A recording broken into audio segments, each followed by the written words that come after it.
Hey everyone, Joe Waxman here. And in this video, I'm going to look at the charts of the richest people in the world.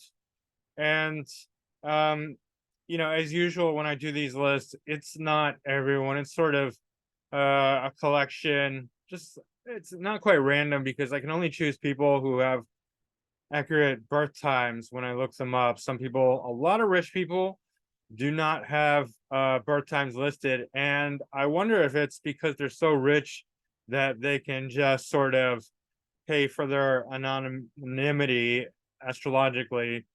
Some people become defensive about that. They don't want their birth info displayed.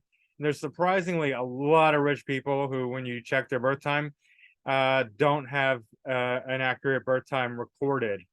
So I wonder if there's something more to that. And I found way more rich people, like, the richest people, the billionaires, who don't have a birth time than in any other field.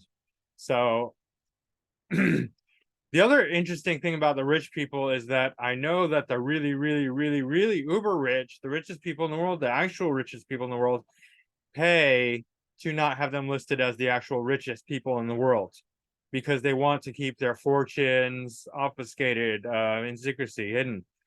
So the real, mega billionaires that are bigger than the Elon Musk, Bezos, whoever, Warren Buffett's, venturing into the trillions or hundreds of billions or whatever, they're not on the list. They're not. So we're only seeing like the mid tier, the not the top of the echelon, the not, not the eye on the pyramid type people, just the people who are allowed, who are, like the Elon Musk, obviously the ones we know about, right? But I just want to say that the real richest people in the world not going to be on the list. We're not going to find out their birthday, their birth time, anything like that. And a lot of the billionaires in the world, we're not going to know either, their birth times and birthdays. Incidentally, a lot of Chinese billionaires. I didn't include a lot of them because they're just not. I couldn't get birth times, but anyway, there's a wide variety of people on the list. Some you've heard of, some you haven't. Some celebrities, some just rich people, and we're gonna see all different kinds of things. We're gonna see, obviously, is a lot of second house activation, but a lot of also like 10th house, and then some other things we'll see are like Pluto, because here's why Pluto plays a big part in it. Somebody could be really good at making money, but then they can make like, 50 million, 100 million, 250 million, just be like, I have more money than I know what to do with. I'm done. But 250 million is not anywhere near where people are like, like $100 billion or whatever, like some people, 50 billion, right? That's phenomenally more. So you need that Pluto obsessiveness to go above and beyond what you could ever spend in this lifetime. They're trying to, accumulate as much money as possible. That's Pluto, right? That's hugely Pluto. Other people, they get lucky, they have talents, they have skills, and that just translates into money. They're not particularly money focused. In any case, let's not waste any more time. Let's get right into it. As always, I don't like to waste time, waste energy. No nonsense, no BS. Guys, hit all the buttons, like, subscribe, share, and all that. All right. Bernard Arnault. And if you haven't heard of him, let me just pull up a brief summary. All right. French billionaire, business magnate, and art collector, Arnault is the chairman and chief executive of LVMH, Moet Hennessy, Louis Vuitton, SEL, VMH, the world's largest luxury goods company. He became the richest person in fashion, topping Zara's Amancio Ortega. He was also briefly the richest man in the world in 2019. Okay. Fashion mogul. Alrighty. Leo ascendant, almost the same degree as Donald Trump. That's conjunct fixed star. What is it? Regulus, heart of the lion. Right. So very powerful ascendant. Leo's son's ascendant lord in the 7th house, working with us with Venus, exalted Venus. Right. So Venus is dignifying this whole 7th house, working with others, relationships. And obviously you don't build, I mean, I guess you could design fashion for yourself, but you're thinking about other people when you're designing fashion, especially Bernard Arnault, who's a man is particularly going to, women are huge in fashion, of course. So like, you need to think about other. That's other, right? That's seventh house. And Venus exalted is all about beauty, style, creativity, fashion for other people. All right. Okay. There's a very clear yod to his sun, very strong one, right? With Pluto and Leo, and that's actually not terrible, even though you'd think it might be pretty bad. It's actually very, very obsessive. Pluto in the 12th. See, this is where the Pluto comes in, because Pluto in the 12th, I have Pluto in the 12th, and Pluto in the 12th is sort of lack of obsession, right? Because it's there in the subconscious. It causes huge issues for the subconscious, but that Pluto's hidden. That Pluto is like, where's my obsessiveness? Where's my motivation? Right? And that's me. Like, I'm like, billionaire, I'll probably lose motivation once I can pay the bills, right? Forget billionaire. Like, it's a nice idea, but I don't have that kind of energy, right? That obsessiveness. But because of the inconjunct to the sun, exactly, and Leo being Leo, making him very, very obsessive, right? Neptune for the creativity. I mean, these are inconjunct. So, I mean, here we get a lot of tension, but because sun rules Leo, then there's the tension resolved. This one, well, Neptune actually rules Pisces, co-rules Pisces. So that actually, again, is tension resolution. And this is a really good inconjunction. When the inconjunct is resolved in some way by one of the planets dignifying the other side, that ends up being really good, because now Neptune benefits the sun benefits Pluto, Neptune are sextile. That's all good and fine. Saturn right on the ascendant indicates a lot of authority, and in Virgo, like hard work. So he's a natural leader. People see him as that. All right. Let's see, second house, Mercury's in Aquarius in the sixth house. Square moon. So MC Lord Moon in Taurus. That's sorry, it's not MC Lord. MC Lord is Venus. It's exalted. But Moon is exalted here, conjunct the MC, right? And that's Taurus, especially for fashion, right? Beauty, fashion, finance, materialism, all that. Moon is exalted here, so again, very, very good for that. The square to Mercury might make him difficult to work with. His expression is going to be kind of, I don't know, finicky. He's going to relate the square and the way he expresses himself. His emotions are going to be somewhat stifled in his expression with this square here. But squares just really push a person a lot to work harder. Let's see here. This Venus opposite Saturn, it's not so good for him because Venus does not do so well in Virgo. So there's certain relationships that will not be very good for him. But in any case, let's just check here. Let's see if there's any. Oh, here we go. I forgot. I didn't realize it.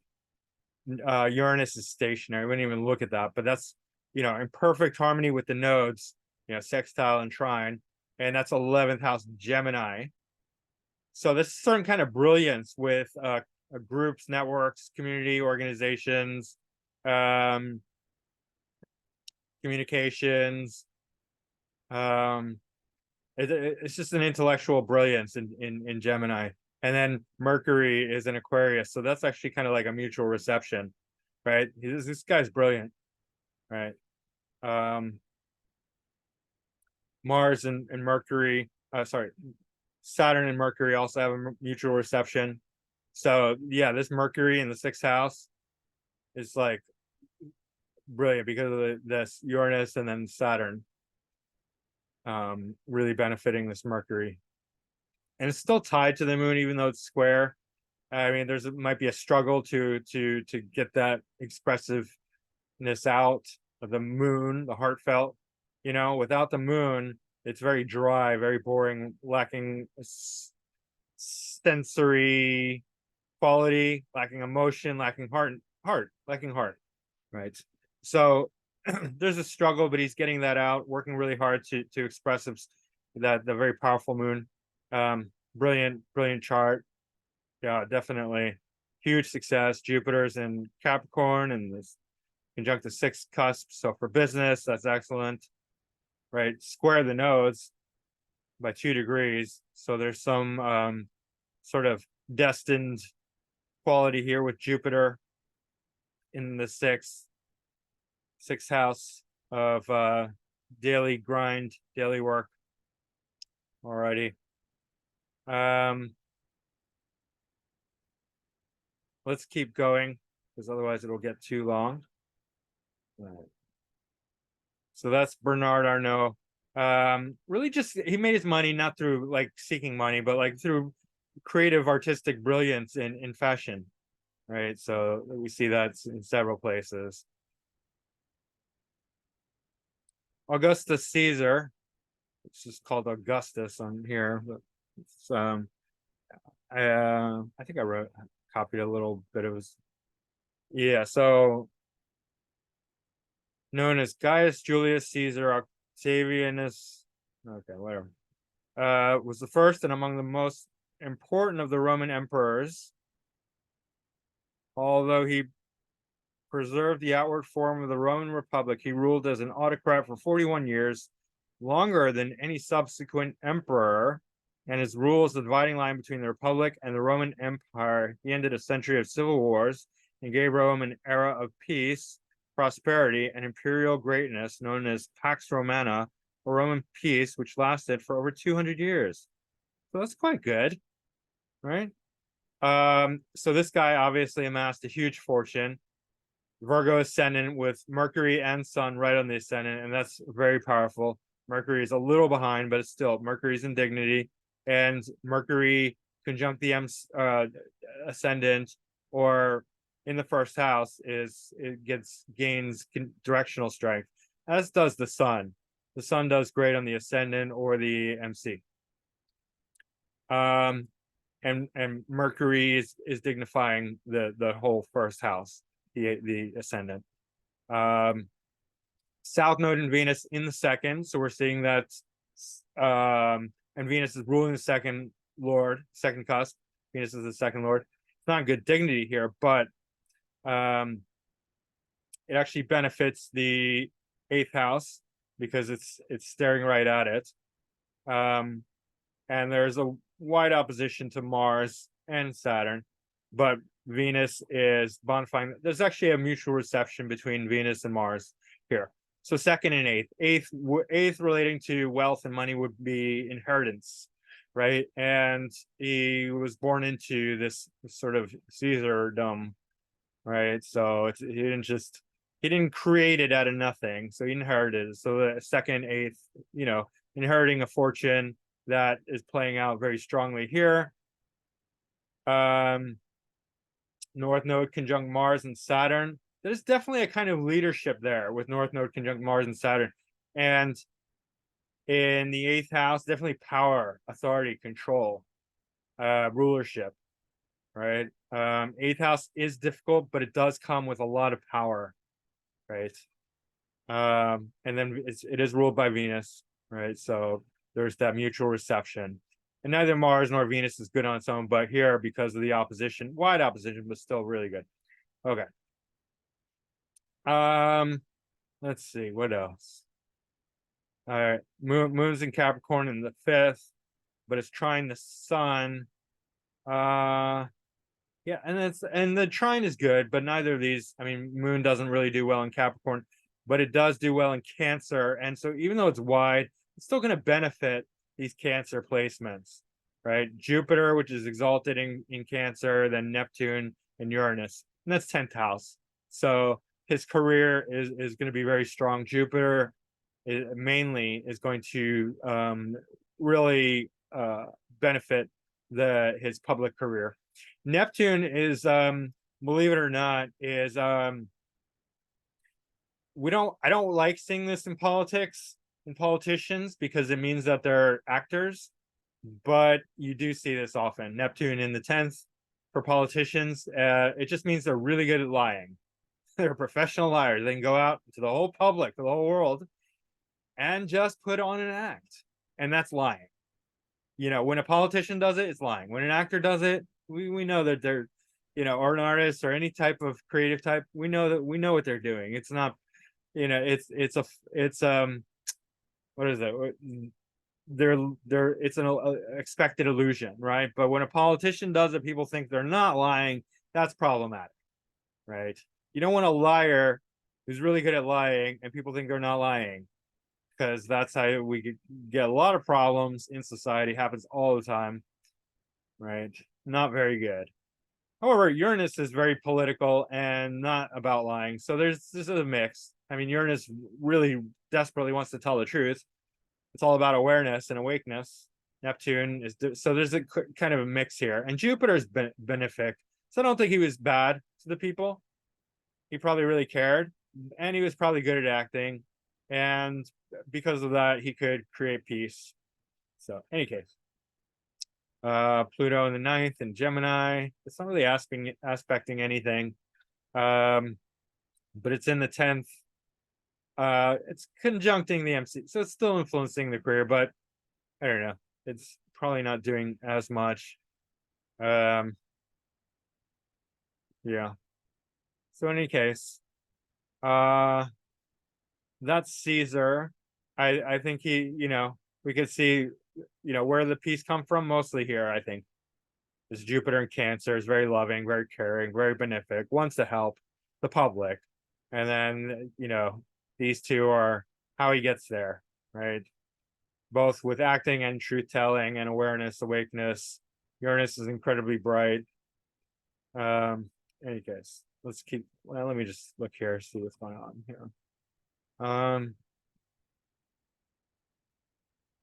They didn't have, the Chiron wasn't mapped out then, I guess, so it's like, you know, yeah, Mars, Venus, mutual reception. Oh, Moon, Mars also, yeah, by exaltation. We're getting this, well, there's a what, it's not really a square. I guess you could say square to Saturn. Saturn's dignifying the moon, even though it's out of sign, but still, it's not bad. In any case, we can see that he created his fortune out of inheritance and because he was a good leader. Right? Okay, let's keep going. Francois Bettencourt Meyers. You guys, there's once again, there's so many billionaires who are not on this list, probably because they just didn't have a good birth time.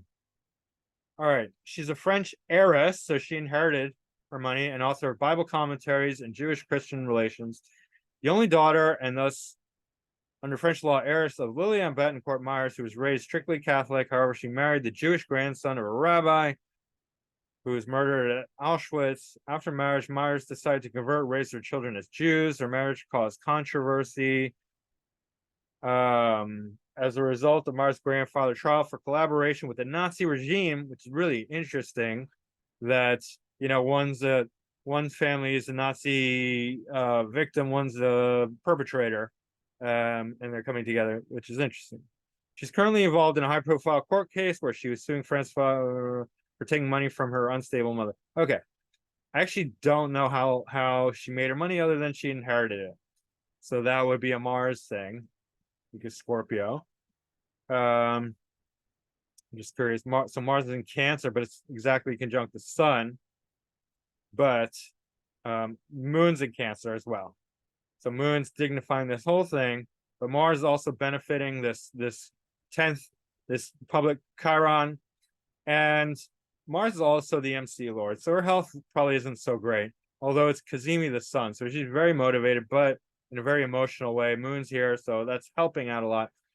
But what's interesting is that Chiron is weird, and 10th house is public, and when we just reference what I just read, like all kind of weird public relations, right? She's like, she had weird public, the whole thing was like about her weird public identity. So sometimes you'll see this in actors who have weird roles, like, like superhero roles, like Spider-Man and stuff like that. But for this person who's not an actor, she just inherited her money. She's seen very strangely in the public eye. So that's Chiron. But Mars is benefiting it because Mars is exalted in Capricorn. So that helps, right? Because it's exactly opposite. But there is this weird tension here, you know, with Chiron opposite Mars and Sun. So public fame, weirdness, things like that. North Node's in Aquarius. So what's interesting is that she inherited her fortune, but Mars is in poor dignity, but it's Cazimi the Sun, and Moon is here. So I think Moon is the exaltation lord of the second house, and the second lord in the third, second, third, Venus. Jupiter's in the third. Jupiter widely conjunct the lord of the second in the third, and then Moon dignifying Mars, which is the eighth lord. Okay, Saturn is exalted in the seventh with Neptune. So showing, very mature, responsible relationships, partnerships, business, but also something creative with Neptune here. But Mars being Saturn being dignified, that's good. It's not a problem anymore. It's not a problem for having Neptune here. Dignifies Neptune. Now they're square. I didn't even mention Uranus is conjunct the Sun, and that does make her quite unique and brilliant and explosive and angry and violent. Man, Mars and Uranus and Sun in Saturn in Cancer. Damn. Like this girl is off the charts, like emotionally explosive. Like, don't get her angry. And it's in fourth house, so at home. Like, she's all about being at home. And you go to her home, she's like hypersexual and explosive. She's like a lit candle, like a lit bomb, like a time bomb. But her moon's in Cancer, so that definitely helps a lot. All right, let's see what else. Mercury conjunct Pluto, South Node. Very slow Mercury, so she's got her wits about her for sure. All right. Her moon obviously is her strongest planet. It's conjunct the IC and ruling the fourth. So her origins, her roots, right? And that also relates to her inheritance, fourth, eighth, the trine there, right? So obviously her family life, her home life is very strong and dignified. Okay, so here's an heiress, the chart of an heiress who's very, very rich. Very strong fourth house and somewhat strong second house. Eighth house, not as much, but we see that it was the fourth house that really benefited her. Okay. Let's go to Jeff Bezos. We all know who he is, Mr. Amazon himself. Built a rocket ship that looked like a penis. These freaking rich people, man, I tell you, they're just like so bored with all their money. They're just like, I'm gonna build a rocket ship that looks like a penis, giant penis. Anyways, he's got Jupiter right in the ascendant. Sun conjunct Mars in Capricorn in the 10th house. Man, this guy is so career oriented, right? South Node conjunct the MC. Okay, so like when he's young, like he's all about the career. I mean, even when he's older, but South Node especially. I mean, so like first half of his life, Mercury's also very smart. Mercury is in Capricorn, South Node. Mercury Capricorn is very diligent, very just sharp, focused, disciplined kind of intellect that is very business minded. South Node Mercury are very, very smart. All right. Saturn and conjunct Venus in Aquarius. Saturn and Venus is not a terrible combination because Saturn controls Venus. Saturn reigns Venus, and Venus is very indulgent, loves to be luxurious, eat, drink, be merry. But Saturn hauls it in. So Saturn keeps the person kind of in line, right, with the Venus, Saturn, Venus. And then Saturn's in good dignity. Venus ruling is 7th, so his relationships are going to be very Saturnian, long-lasting, mature, structured, authoritarian. He's very Saturnian himself. A lot of so much Saturn, right? All these, Mars, Sun, South Node, Mercury, MC, and then Saturn in Aquarius, Venus in Aquarius, 11th house, computers, technology, Amazon right here, here, Amazon. Amazon is computers, technology, Aquarius, 11th house, communities, right? Neptune in Scorpio in the 8th. It's definitely something mystical, psychic, or just like could be hypersexual, drugs, alcohol, definitely into some weird stuff with this. Depends how evolved he is, how he expresses this. I don't think he's super psychic, but he might be quite intuitive. In any case, and then he's got the 60s Pluto Uranus conjunction in Virgo, and that's opposite Chiron and Pisces. I mean, yeah, that's definitely interesting and painful, and he probably has some pains around. Could relate to his health, being conjunct the 6th house cusp, 5th, 6th, so like fun friends. Maybe he was bullied or something. In any case, not really sure. Something not so good. So Mercury's retro, but it's very slow. He's a very smart guy, and thinks differently. Saturn, all right.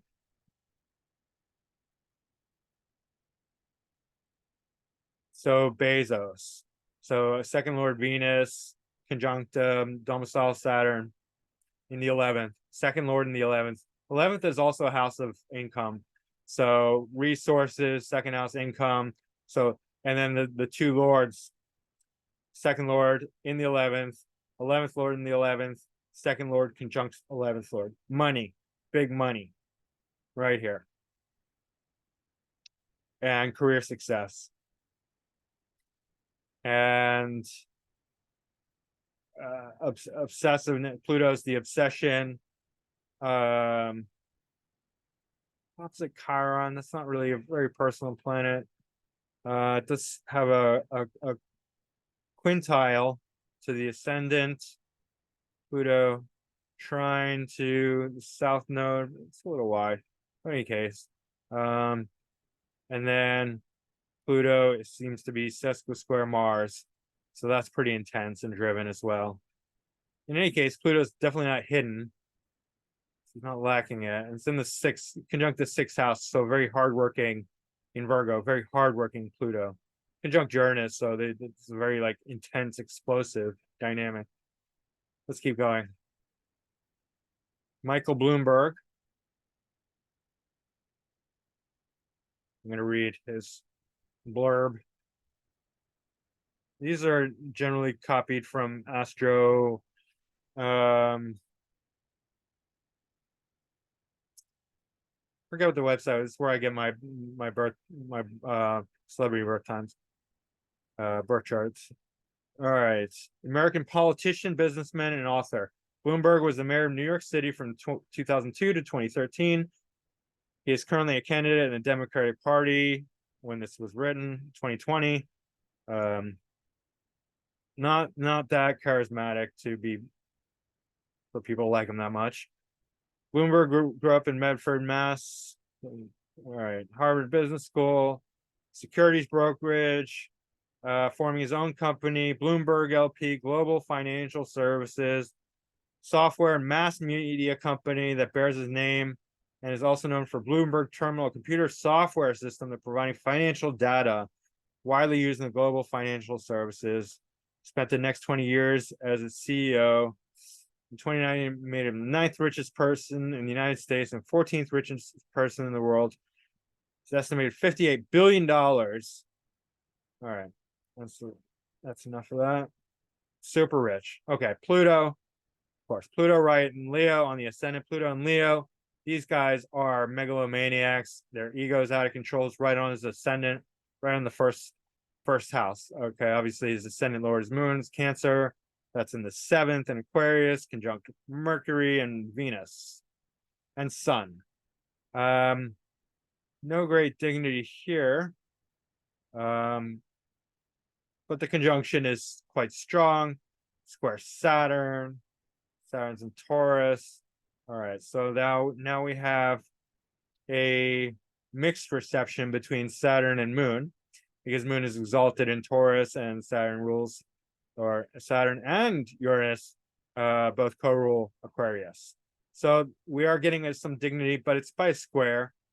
So, and just think about Michael Bloomberg. Yeah, super rich. Okay. How charismatic was he?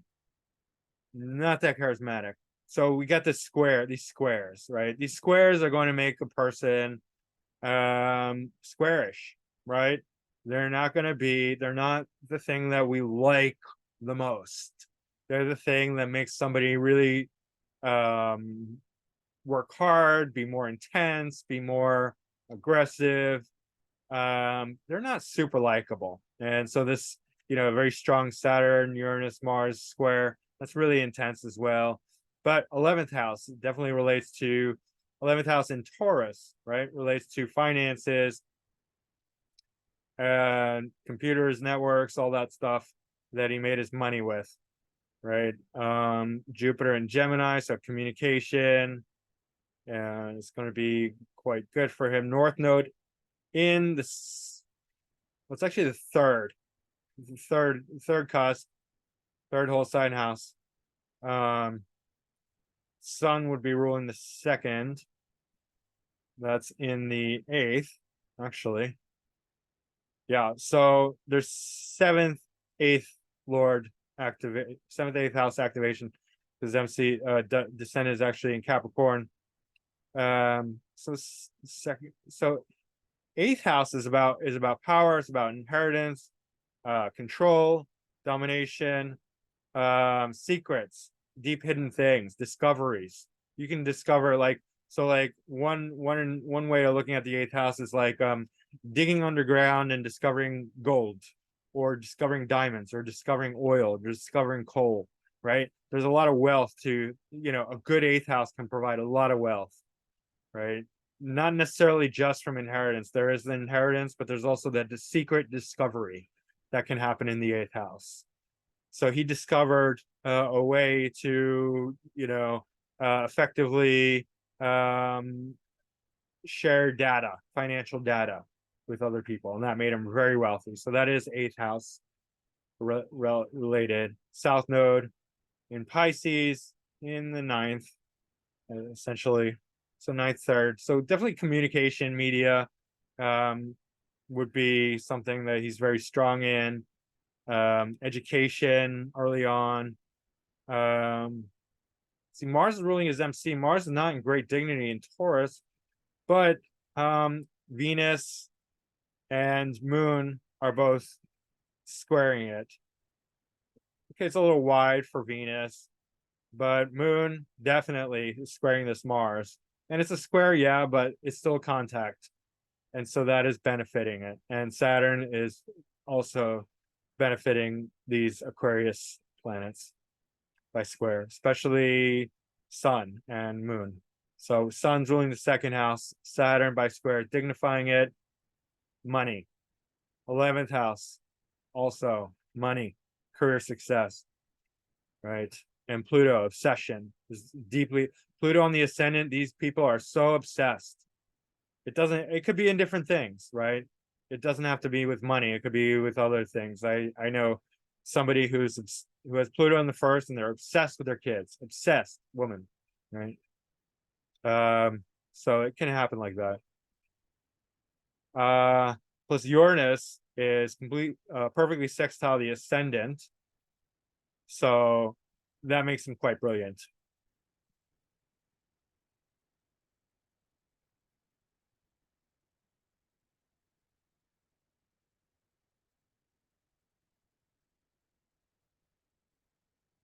Yeah, Saturn, Venus, mutual reception. They're out of degree, but the moon Saturn is closer, even though it's mixed reception.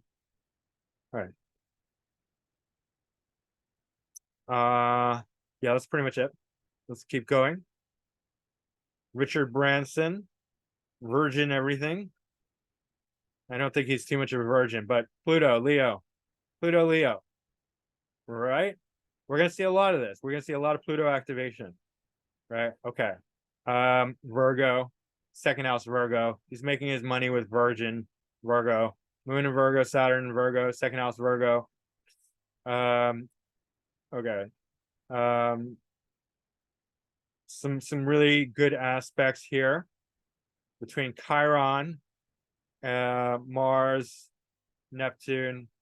See, and this guy's a playboy, right? You could see. You know, like you see photo, like he's got the looks and the charm. Definitely we see a lot more trines and sextiles and healthy aspects here than we did with Michael Bloomberg. And who's more charismatic? Who are the people gonna like more? You know, who are the girls gonna like more? This guy, right? Just, I mean, basically, he's got his Venus in Gemini, so he's a major flirt. Jupiter's in Pisces, trine Uranus. All right, so how did he make his money? All right, so I don't know how he started, but like there's Virgin Airlines and Virgin phones and all kinds of things.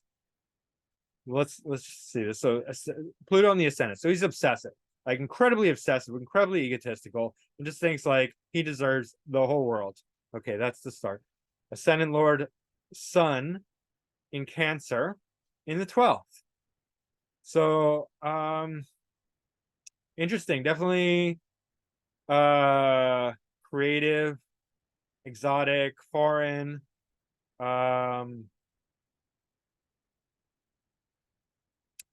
This could be also somebody who's very good at acting and pretenses, which is actually, it's very good. It can, if you can harness it right. People complain a lot about the 12th house.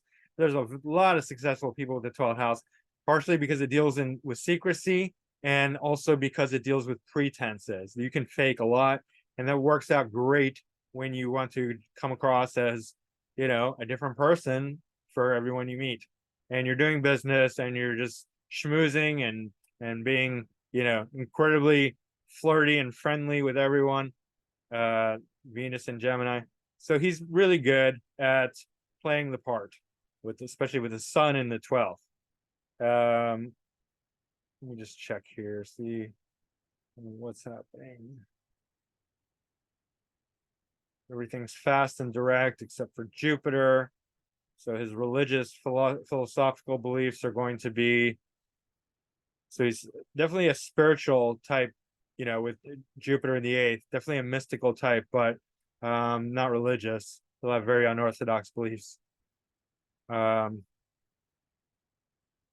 Venus gets high scores too, because triplicity in term. Interesting. This guy has, let's see. I mean, his second house, so his second lord, Mercury, is in Leo. It's in the 12th. There's nothing that's great about it. It's in the 12th, but it's in the first whole sign house with Pluto. So that probably makes it very obsessive. And then he's got his moon and Saturn. And Saturn scored Chiron. That doesn't seem that great. Seems quite painful for Chiron. In the 5th house relating to children. And romance, and I don't know much about it. But his children or anything like that. But let's see. Mars. Oh, so Mars is benefiting the MC because it's basically, you have to look, if a planet is in poor dignity, that means the opposite will be in, it's an influence on the opposite will be in good dignity. And if there's a point there, a planet or point, then so much more so. So his career, his Mars is benefiting his career creatively. The guy is extremely creative. Well, let's put it that way, and hardworking with this second house. He's very hardworking at, you know, resources, assets. South Node, Libra, third house, communications, media. Ninth, travel, obviously airlines, right? Initiating, airlines, travel, long distance travel. That's actually MC is in the ninth whole sign house. So again, the Virgin Atlantic travel, all that stuff. Right. Eighth house, also discoveries is going to be very strong. That this hidden, the gold mine, discovering a gold mine, oil mine, diamond mine, things of that, discovering hidden things. Jupiter, Pisces, definitely all over the place. I don't know what relates to flight. Perhaps Jupiter probably relates to flight, as does Sag and Pisces. Probably because of their relationship to foreign things, right? And so 12th house, that could be where the airline influence comes in, as well as Jupiter and Pisces in the 8th. And then the Uranus, trine Uranus. So it's interesting. Definitely this guy is super obsessed with whatever he's doing, right? He's just obsessed with himself, basically. Richard Branson. And that goes a long, long way. So here's what I think. Because he's so obsessed, and that his moon's in Virgo in the second house along with Saturn. Well, moon you could say is in the first quadrant, but second whole sign house, close enough to the cusp, along with Saturn, that his heart, and Virgo is all about hard work, Saturn's all about discipline and hard work, is going towards resources. So he's obsessed with resources and foreign exotic things and travel, right? And a certain kind of philosophical brilliance, right? And definitely a schmoozer, gets really knows how to work his way with people. Also, the Libra influence is very, very good with people. Third house, communicate. He's very much a people person, Richard Branson. So, all righty, let's keep going. Warren Buffett. And guys, just with any of these, I'm not trying to put out like hard answers. I'm trying to learn as much as anybody else. This is how I teach myself. And it's more about, instead of like coming up with hard rules, it's more about squinting and seeing patterns, right? So we'll see a lot of Pluto patterns. We'll see a lot of second house patterns. We'll see a lot of Venus Jupiter patterns with the super uber wealthy, right? Okay. So I just want to put that out there in case you're wondering, like, if you're waiting for me to put down some hard, fast rules. If you see this, that means the person's going to be rich. If you see that, that means no. I don't like that kind of astrology, and I think it's crap anyway. I don't think it works, and I think it's like gimmicky. People, they just want, they want to sound like they know what they're talking about, and it doesn't work out like that. All right. Warren Buffett, considered one of the greatest investors of all time. So investments, think about that, investments. All right. Saturn in Capricorn in the first house. So definitely an authority. He's retrograde. So a bit, and also it's a second whole sign house, but the second cusp, either way, whether we're talking about quadrant or whole sign, it's going to be ruled by Saturn. So second lord in the first house, either way you put it, right? Whether we're talking about second whole sign house or second quadrant cusp, Saturn in domicile in the first. So money's coming to him, resources coming to him. Jupiter's his ascendant lord. It's conjunct Pluto, ascendant lord conjunct Pluto. So that's, again, we're seeing Pluto, that obsessive quality. This dude could have stopped at like 100 million, just be like, I have $100 million. I don't need any more than that. You don't even need $100 million. But he's like, no, I'm going to keep going and make billions, like billions. That's Pluto, right? Probably a nice guy. Jupiter in Cancer, definitely caring. Mars in Cancer, not so much. Very emotional, impulsive. Could definitely get really angry really quickly, but because Jupiter's here, It's good. He's, it's going to be mitigated, balanced. His hot-headedness is going to be leveled out somewhat, although it's square Uranus in Aries, so ouch.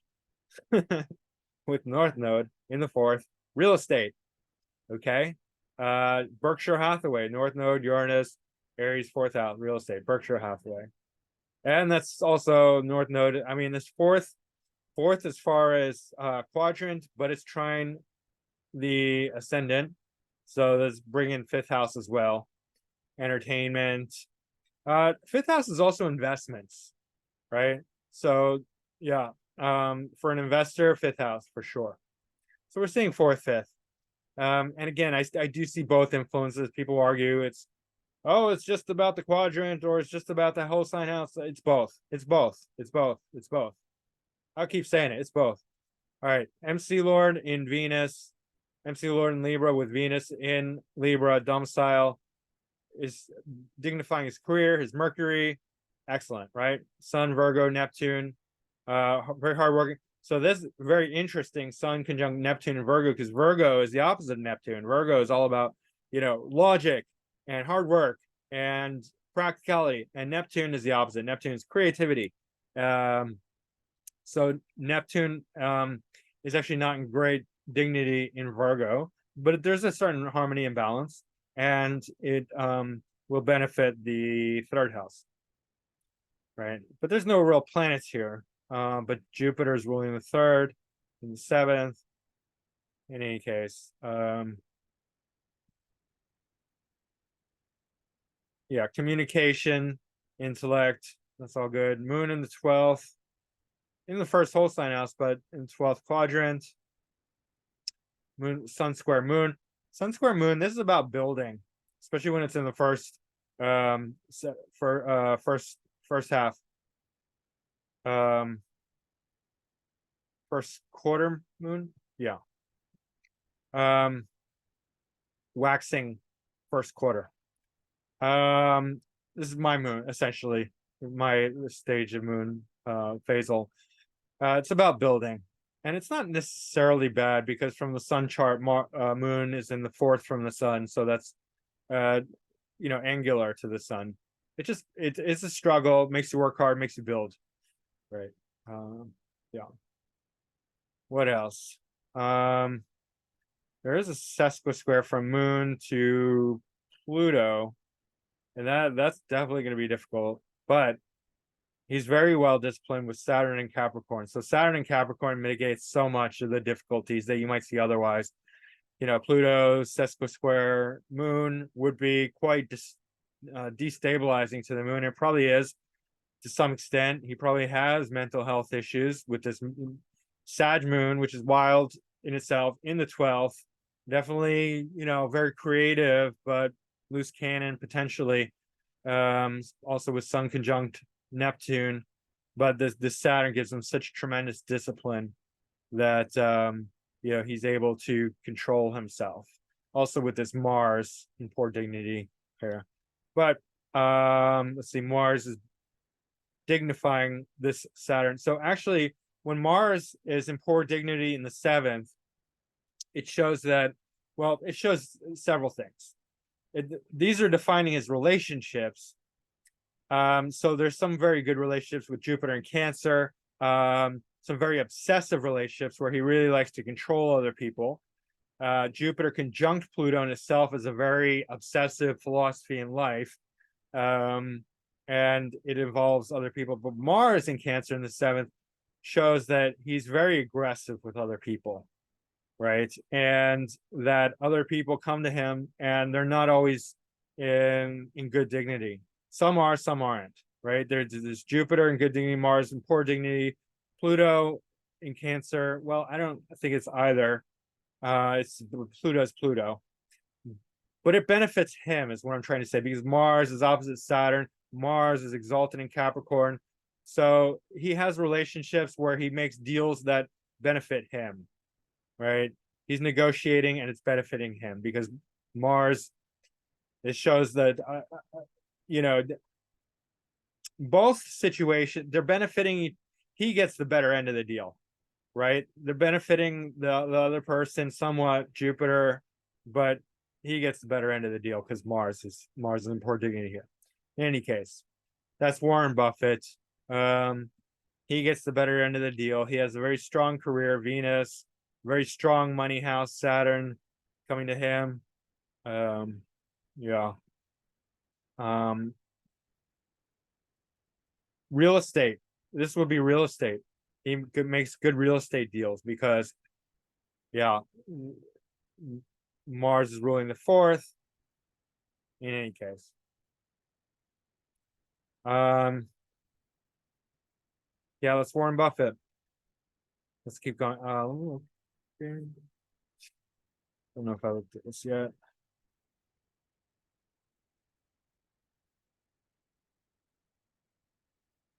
Moon's a little out of bounds. Venus, Saturn, Jupiter, Moon. Yeah, I didn't even realize that. Moon, Jupiter, mutual reception. That's very strong as well. That's his ascendant lord. And that, yeah, because Moon and Jupiter love each other anyway. And here they have a mutual reception. Moon is ruling most of the seventh house. So again, so it's the seventh house is mixed. So he's making deals with other people that are win-win, but he gets the better end of the deal. And Jupiter's ruling the 12th and the 3rd. So foreign dealings, foreign relationships, things like that will work out for him. Deals with foreign places. Andrew Carnegie.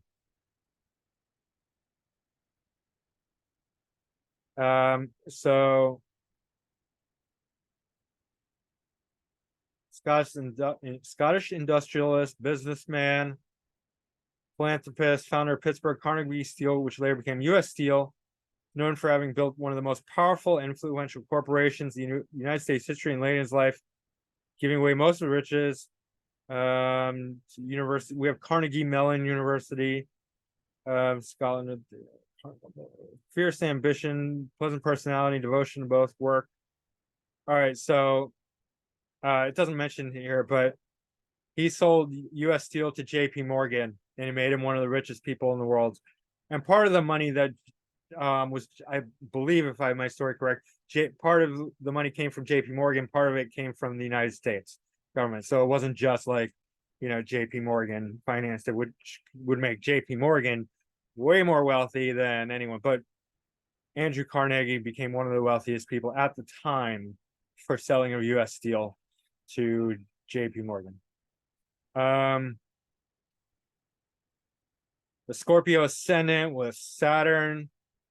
Mercury right conjunct the ascendant. So very, very smart guy. Mercury gains directional strength, conjunct the ascendant. Scorpio, very, very deep thinking. And then just think about U.S. Steel, steel mining, 8th house, Scorpio. That's right there. Okay. So that's the wealth of Scorpio. Also, 2nd house, right? Loaded with 2nd houses in Sag. So these are all, first quadrant, you could say, but Sun, Mars, Venus, coming right up to the 2nd house cusp. Jupiter ruling the 2nd house in Cancer, in retrograde, in the 8th quadrant, but coming into the 9th house. Right. So again, 8th. So Mercury ruling the 8th lord in Scorpio in the right conjunct the ascendant. So again, that 8th lord influence. Jupiter in the 8th quadrant in Cancer, in good dignity, in the 8th house. Steel, right? 2nd house. Venus, Mars, Sun. All right. Moon, Neptune in the 3rd quadrant, 4th whole sign house, along with Uranus. So definitely a very big, bright, active mind, progressive. Here, you see Pluto in conjunct the ascendant in Aries in the 6th. So very obsessive worker. and this very Pluto rules Scorpio, so there's a very intense in conjunct that makes him work really hard, very competitive, and it's a lot of intensity. Okay. But not exactly bad because Pluto rules Scorpio, so that it's a tension that resolves itself. Oh, Venus in conjunct Jupiter. Jupiter rules Sag. So again, this is very, very powerful for wealth because, again, tension that resolves itself, right? He built U.S. Steel, then he sells it for a huge sum of money. And now we can see Jupiter, Venus, both the great benefics in the second house, with Jupiter, the ruler of second house, in the ninth or ninth, in moon sign of Cancer, where it's exalted. Jupiter trine the ascendant and Mercury. So you see he has all kinds of money indicators. Mercury's ruling the 11th in the first, resources, career, also MC.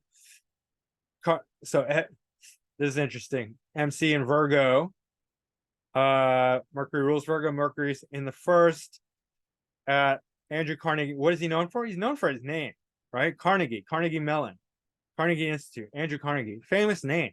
MC in the first, right? All right. North Node in Taurus in the seventh. Wealthy partnership, right? With JP Morgan. All right, let's keep going. That's really interesting, all of that. Let me just check here.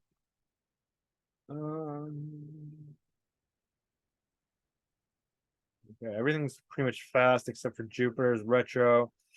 So again,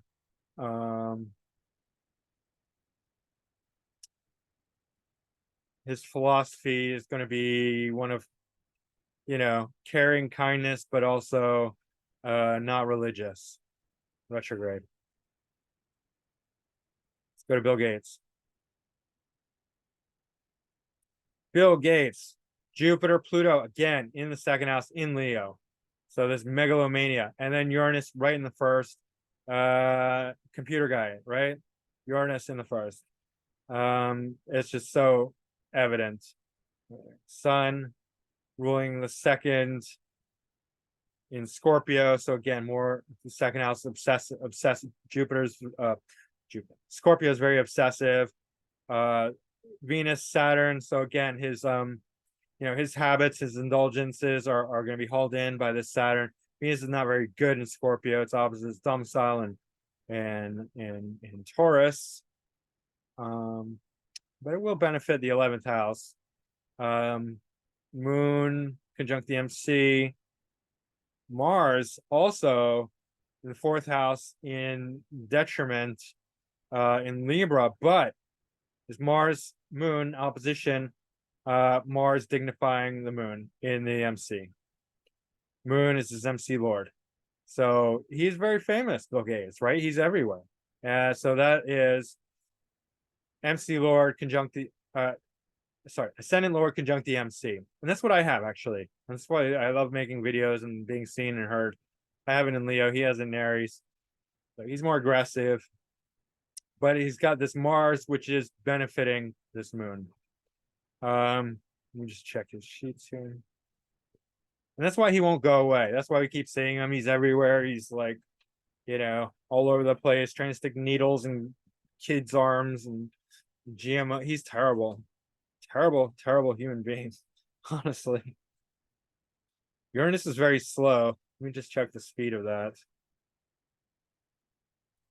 Oh, Venus and Mars. Yeah, Venus and Mars have a mutual reception. That's 4th, 5th house. Interesting. 5th house with Venus and Saturn. So, in Scorpio relating to kids. Needles, Scorpio, kids, 5th house, Venus, Saturn. Let's see here. Okay, not that side. All right. South node Gemini. So for computers, that definitely relates. 12th house, very creative. 6th house, Sag. So with Sagittarius, sixth house, he's more interested in, daily work, with like foreign things and travel and philosophy and ideology, right? So he's becoming more of like a thinker, big thinker, philosopher. What else? Yeah, that's pretty much it. There's definitely obsessive wealth coming from this place right here. Sextile Neptune. It's just benefits. Neptune's very creative. Yeah, the Mars Venus mutual reception. Venus is ruling the 11th house for career success and gains.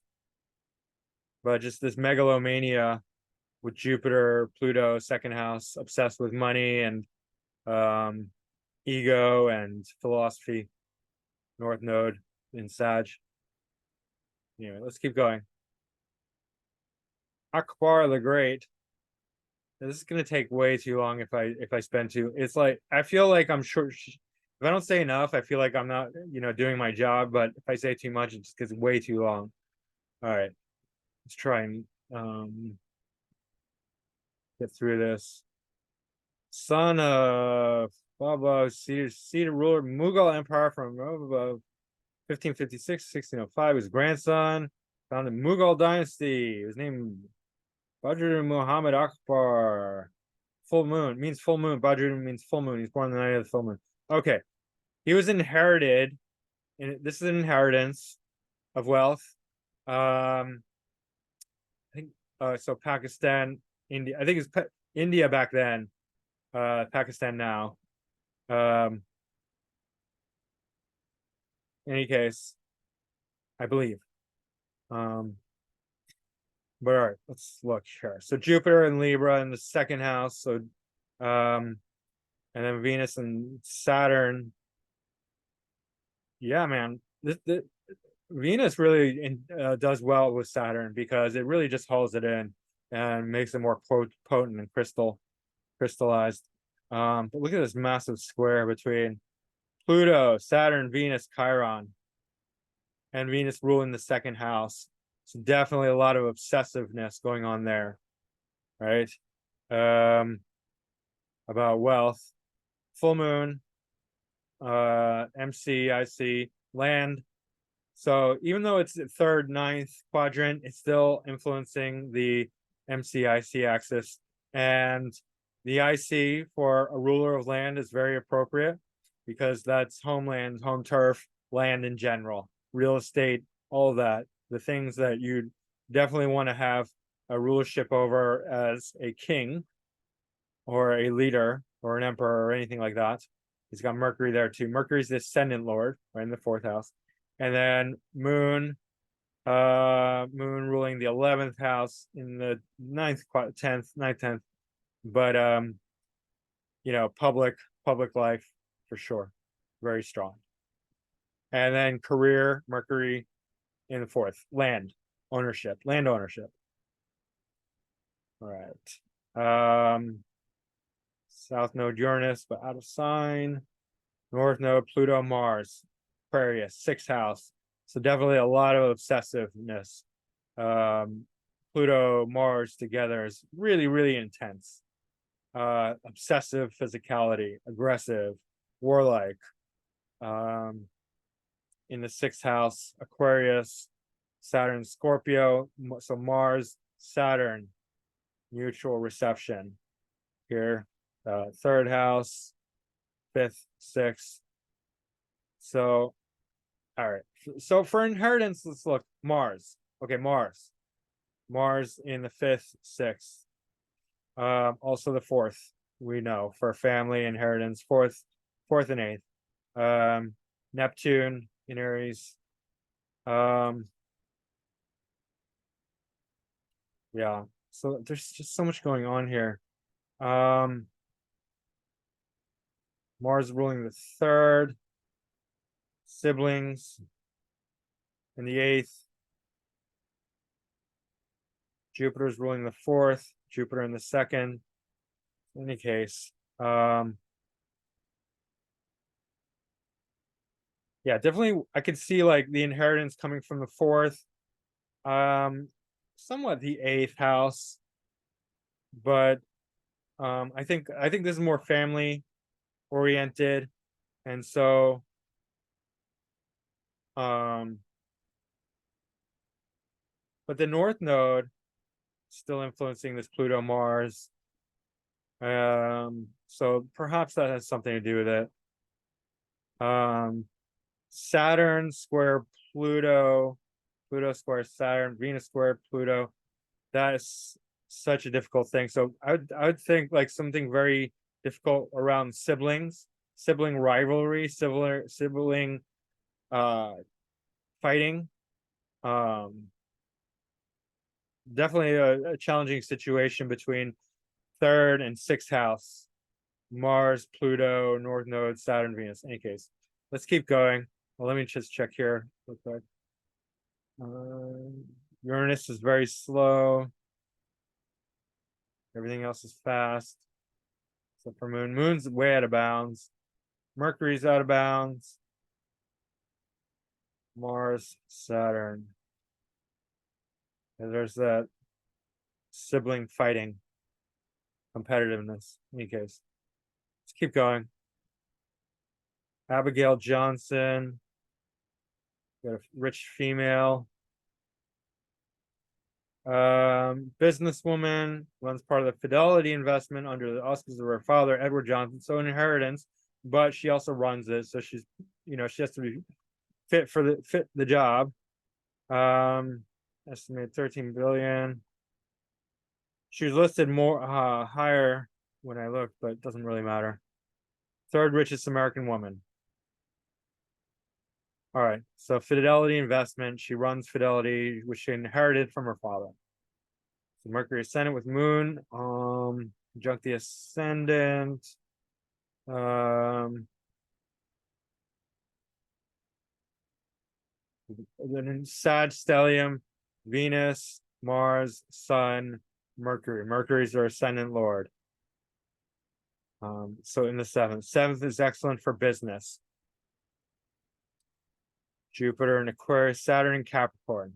So definitely an excellent leader type, authority. MC in Aquarius with South Node and Jupiter dignifying her career, right? So not just an inheritance, a very strong career. Saturn in the ninth. So dealing with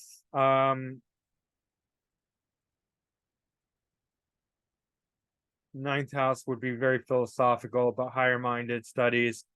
So I don't know how that relates. Perhaps she has an advanced degree. Not really sure. But ninth house is very philosophical and teacherly, and it's ruling the MC. So still quite prominent. Jupiter's also ruling the eighth house. So it's very like condensed here, this part of the chart. So that's interesting. Secrets and inheritance, career of inheritance, eighth house, and then fourth house as well. Leo's on the IC cusp, Sun ruling Leo in the seventh, but North Node, and then Uranus and Pluto in the fourth. So again, the fourth house heavy for inheritance, family lineage, family roots.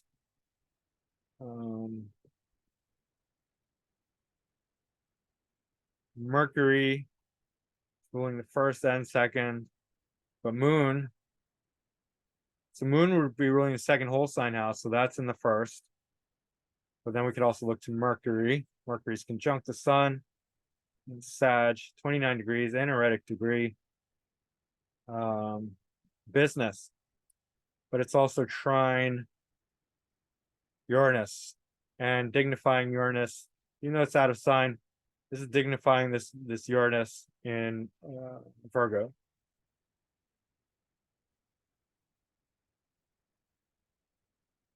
Uranus seems quite slow. Saturn's very strong. Yeah. 13, no, not that slow. 7. Pluto's quite pretty slow. Potent, slow.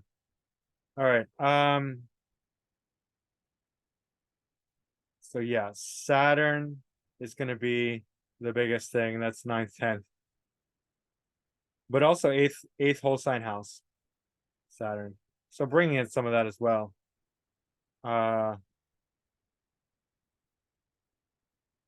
Definitely dignifying her career, and then the ownership of the 4th house, family. Let's keep going. Genghis Khan. Genghis Khan was on the list because he ruled over vast amounts of land, which is super interesting, especially when you look at his chart.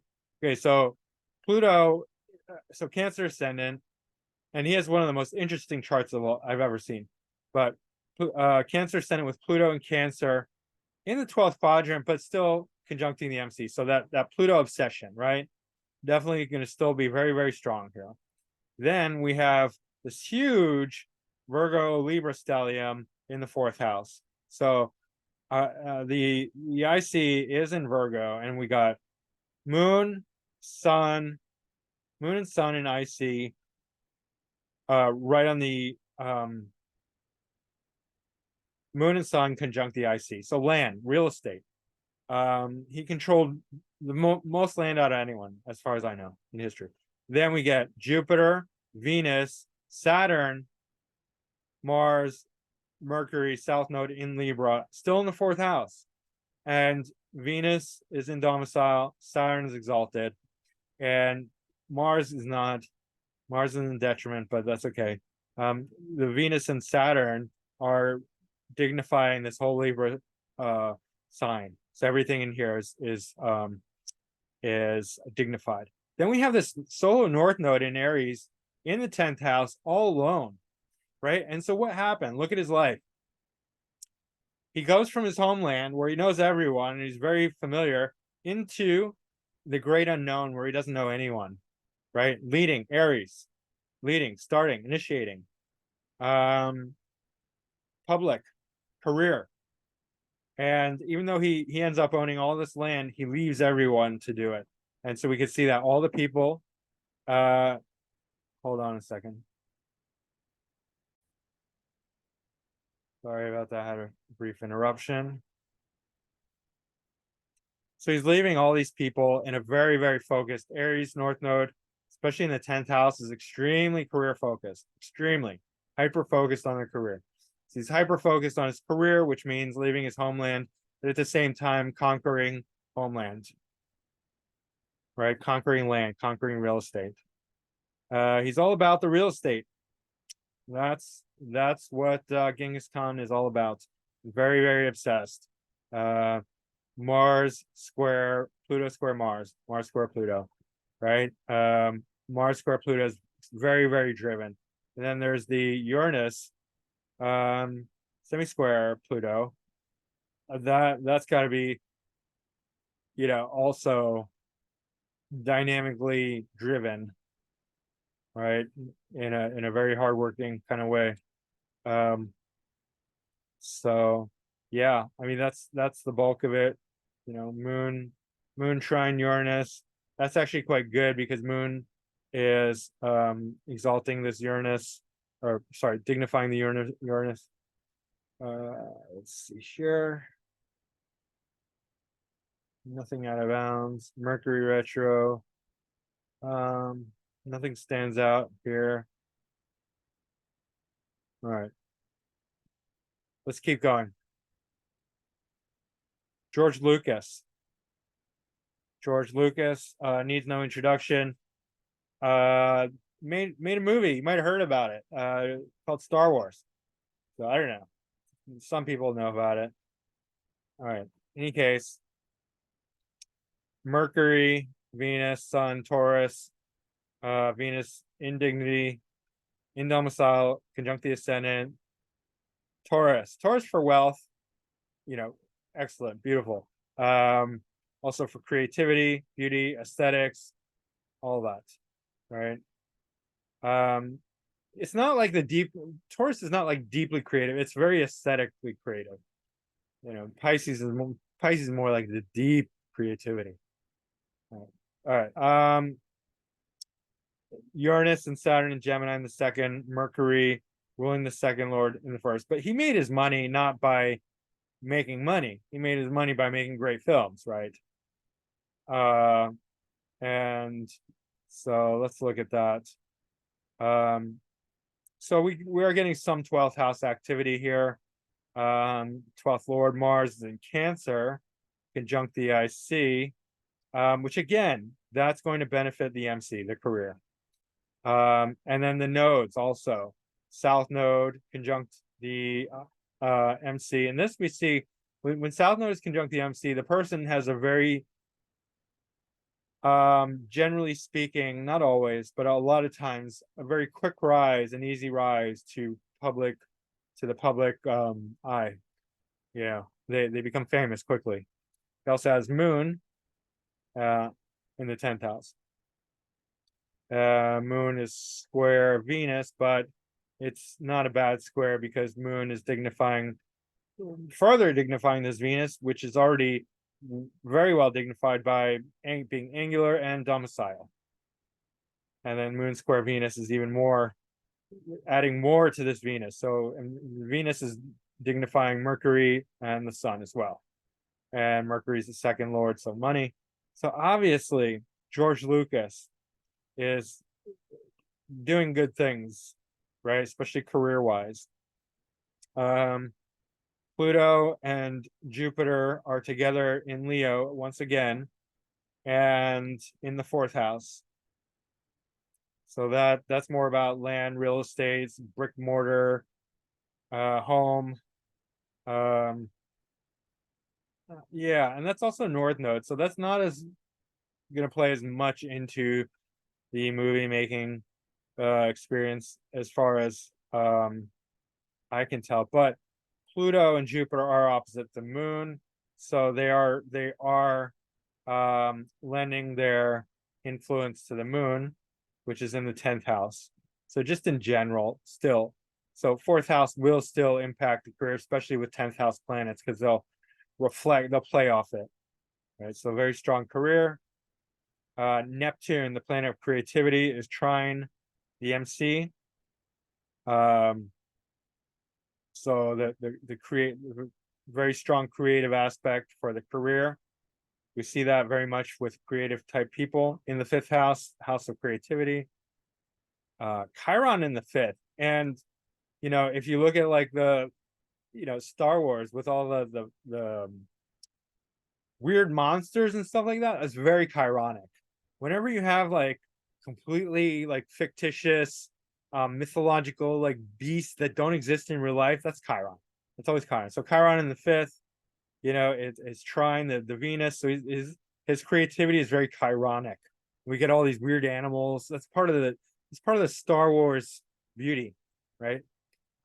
World making. I also think that's going to have a very strong fourth house quality to it, and 4th lord in the 10th, Jupiter. Mars in Cancer conjunct the IC. Mars, let's see what Mars ruling the 7th and the 12th. So Mars is very creative here, and the creativity is getting dark. So there has to be some dark elements, right? Especially when we're talking about, like, he's not writing these very nice, pleasant fairy tales. He's writing something with a very dynamic interplay of good versus evil. So we're going to see something that looks a little bit dark, and that's Mars in Cancer, especially, right? That's going to be, and then Pluto in Leo probably also. But like you can think about like, the dark side, Luke, the Emperor Palpatine and Darth Vader and all that. It's very much a Mars in Cancer kind of thing. So in any case, that's George Lucas. Not money centric, but creative centric, and made his money that way. Let's keep going. I'm gonna check the sheets. Oh, so his Mercury is retro, but it's very, very slow.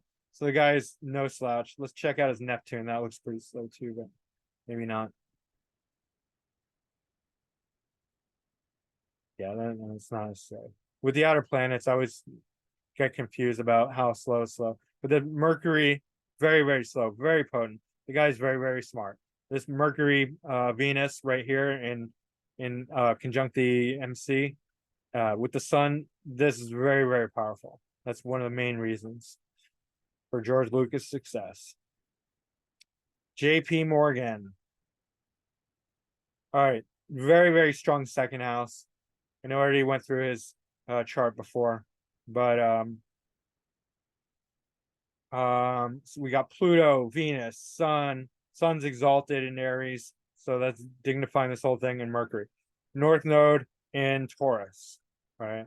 So Uranus in the first house in Pisces, so definitely a kind of maverick, genius, brilliant, one of a kind, independent thinker. Hey, you guys know that I have Uranus in the first house? Oh yeah, I told you. I'm just joking. I'm not joking, but I'm joking. All right.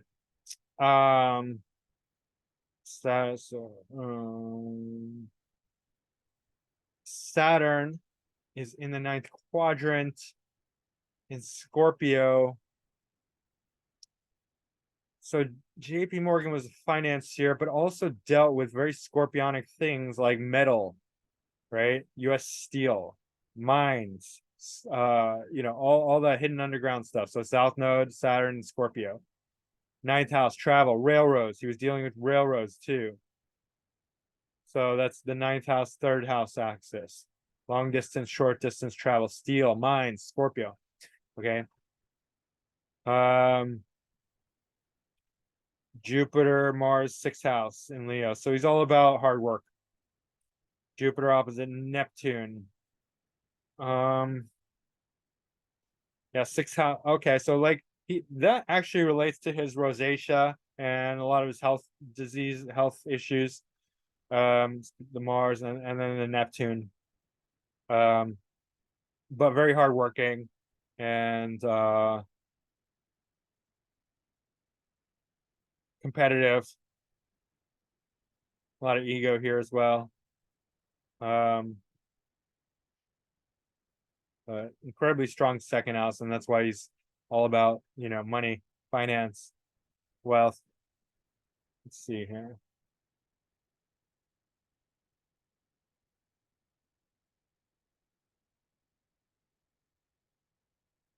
Okay, there's a Sun Mars mutual reception. I didn't even realize that. Yeah. So not by degree, but the Sun is super powerful because it's exalted, and then Mars in Leo. So that's mutual reception. So sixth, seventh Lord, and second Lord. So daily work is with resources, finance, money, and partnership, business, trade. Yeah. Okay. So that's JP Morgan. Virgo moon, seventh house.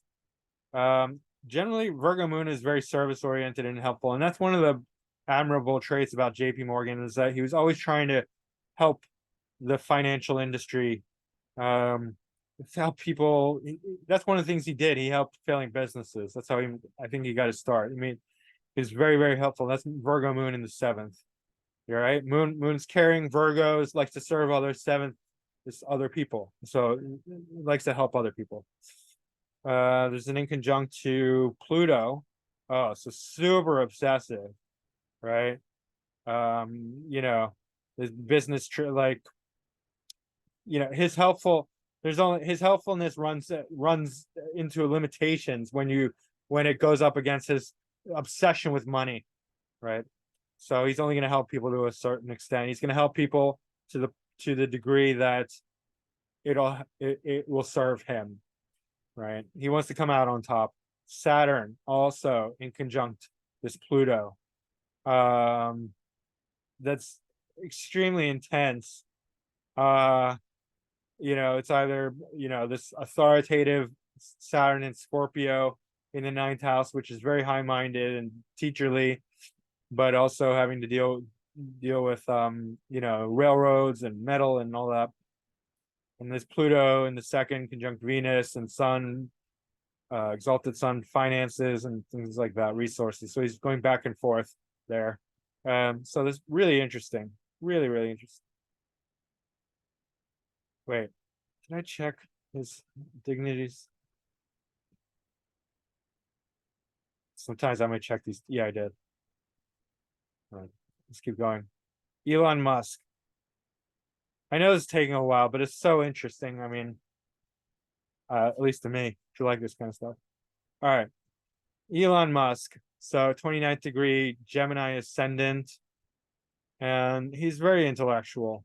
And then Sun and Mercury, Venus and Gemini in the 12th quadrant, but first whole sign house. And then Sun, Mercury in the first whole sign house, second whole sign house, first quadrant. Gets a little bit confusing, but anyway. And then Sun ruling the second whole sign house, Sun ruling the second quadrant in the first. So money, obviously very much concern for him. South node in the second in Leo. Again, another moon in Virgo, Pluto in Virgo, in the third. So communications. Chiron conjunct the MC. So he's seen as a bit of a weirdo, right? In the public.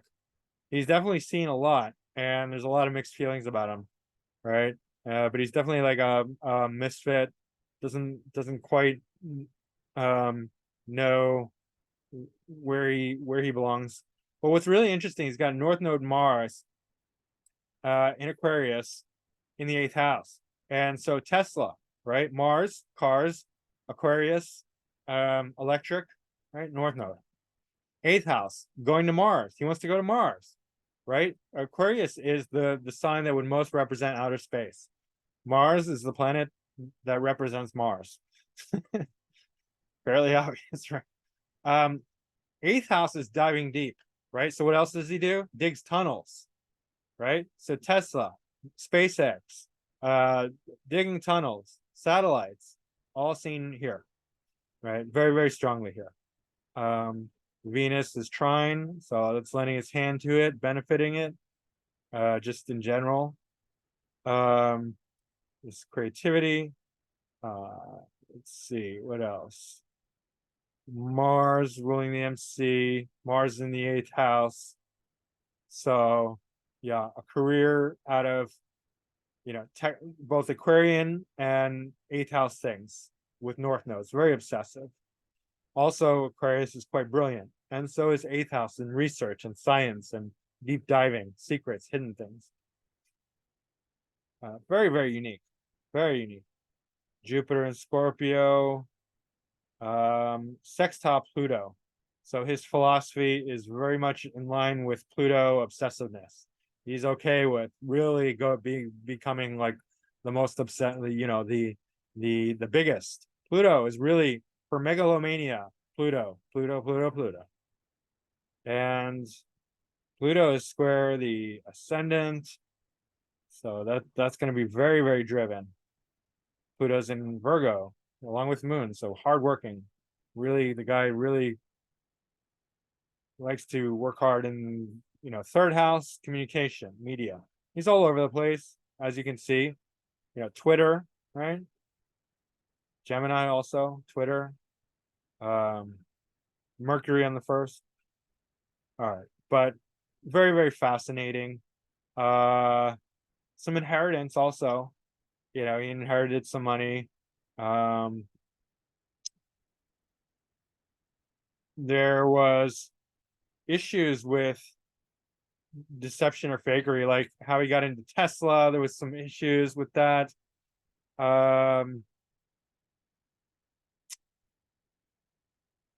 Saturn is ruling, it's not really ruling the 7th house cusp, but it is taking most of the 7th house and the 8th house cusp. And so his dealings with other people are sometimes not, they're questionable, and that's Saturn opposite Neptune. right? Because that's a deal. The opposition represents a deal, a partnership, a good partnership or a bad partnership. But Saturn ruling the seventh, or Saturn having the energy of the seventh, in Gemini in the 12th, showing some funny deals. In any case, let's keep going. Well, let's look here, folks. The dignities. Mercury's a little out of bounds. Jupiter's retro. Moon, Mercury. So Mercury gets 11 points. Yeah. Moon, Mercury. I didn't even notice that. Moon, Mercury, mutual reception. I actually have Moon, Mercury, mutual reception. That's one of the things that really helps me with astrology. But with him, it's Ascendant Lord and most of the first house. So it's really interesting. But third Lord, third house, right? So it's the first, third trading. So interesting. Media, communications, Twitter. Francois Pinault, French guy. Billionaire French businessman, run the retail company, lives in ranked 34th. Artemis, Converse, Samsonite luggage, Vail, ski resort, Christie auction house, and Artemis. Also owns Executive Life, now Aurora Life in California, which was sued when the company failed. All right, Scorpio ascendant, like myself, with Mars conjunct Leo. It's very conjunct the MC, very similar to myself. Okay, but he's got Sun in Leo, so that helps out a lot in his career. So definitely a much stronger career than me. And we got Venus, and then Neptune and Mercury in Virgo. So Mercury for the 11th house for career success. So very strong career, very strong career success, right? Moon in Libra, creative, self-made, Jupiter and Sag in the second. So for money, big time, right here. Career success, big career success, lots of ego. Second house, 11th house, really both in domicile. And then Jupiter opposite Saturn in Pisces, so 5th house. So I wonder if this had to do with the failing of a certain business. Perhaps this Saturn was activated and just took one out, took one of his businesses out. Mars is square Uranus. That also can be quite explosive. But just in general, you can see very strong second house, very strong 11th house, very strong career, very strong ego. Pluto is very prominent in Cancer in the 9th house. So definitely making a lot of obsessiveness. Not as much as some other people, but still there. But it is, Scorpio ascendant, right? With a very prominent Pluto. Even though it's not like conjunct the MC or anything, it's more the 9th house, it's still very high in the sky. So that's something to take note of. Okay. Let's keep going. North Node Capricorn for business, that's excellent. Well, let me just check the dignities. Yeah, Mercury gets excellent points, so does Sun, so does Jupiter.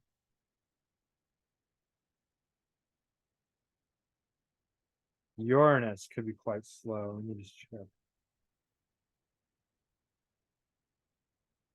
6 days, so pretty slow Uranus, and that would be in the 7th in Taurus. So business dealings, brilliant, kind of maverick business dealings. All right. Vladimir Putin, probably didn't know that he was a billionaire, super rich. Not a lot of people do know that. I didn't know that either, but he's definitely very We got a lot of billions of dollars. And we know he's the leader of Russia. So Venus in the ascendant on the first house, but it's not in good dignity. But it is opposite Jupiter, a little wide margin. And just in general, Jupiter will help. Jupiter's not going to help Scorpio per se, but Jupiter will generally help anything. It's a little wide, but it's still okay. And Jupiter in Taurus, Jupiter in Taurus is going to create wealth and abundance in general. And Jupiter is square the nodes very strongly. So that's sort of like a destined, something that's quite destined. Jupiter's ruling the second house. Second house, leader Jupiter, ruler Jupiter in Taurus in the seventh, square the nodes. So there's a lot of through a partnership, through some kind of arrangement, business arrangement, marriage, partnership, business dealings, he becomes wealthy, something like that. And I'm not sure the details, but South Node, Pluto, Leo, MC. I mean, talk about obsessiveness in the career front, and then North Node, I see land, real estate, homeland, real estate ownership, leader of the country, is extremely powerful right here. A lot of 12th house stuff. Sun, obviously not very good in Libra. It's debilitated, but it's conjunct Saturn, which is exalted. Neptune, Mercury, 12th house. So very secretive. Jupiter's retro, everything else is direct. All right.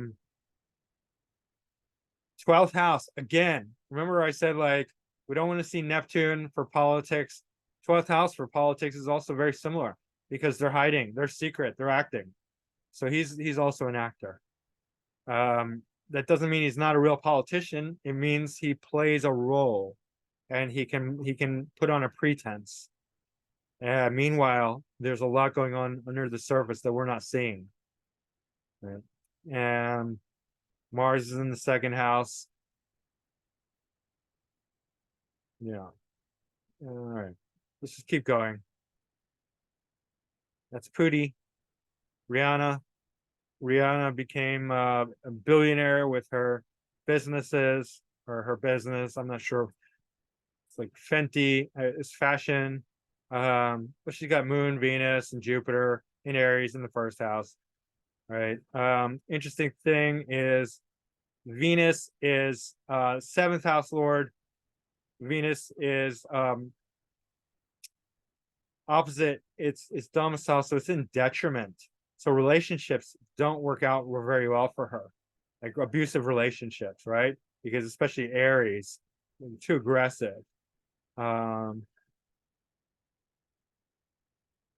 But Jupiter is trine Mars. That's a mutual reception. That's really powerful. So that's really good, right? Really strong. And her money is not coming from money. She didn't make much. She's not like a banker. She's not like an investment banker. She's a singer, very successful singer who then went into fashion, and because of that, made a lot of money. And so Neptune conjunct the ascendant. That's going to be very good for. Sorry, not the ascendant. Neptune conjunct the MC. See, this is what I keep saying. If you see a politician with this, that's bad. If you see an artist with this, that's great. She's an artist. That's okay. We don't want her to be a politician because she can, she's used to being pretentious, which is what artists are supposed to do. They're supposed to pretend. A politician is not supposed to pretend, right? So it's Saturn in Capricorn and then Neptune in Capricorn. Saturn in domicile, that's excellent for her career, along with Uranus. Definitely makes her a one-of-a-kind, maverick, unique, independent kind of person, totally her own, right? Mars in the ninth definitely loves to travel, very adventurous. And then this Jupiter, mutual reception.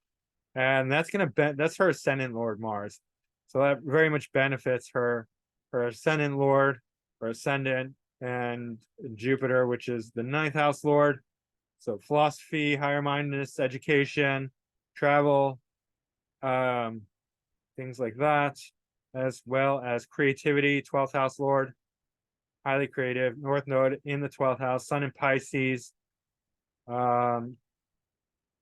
Mercury in Aquarius, retrograde in the 11th house. Mercury is square Pluto and Pluto's in Scorpio in the 8th. She's very dark and sexual.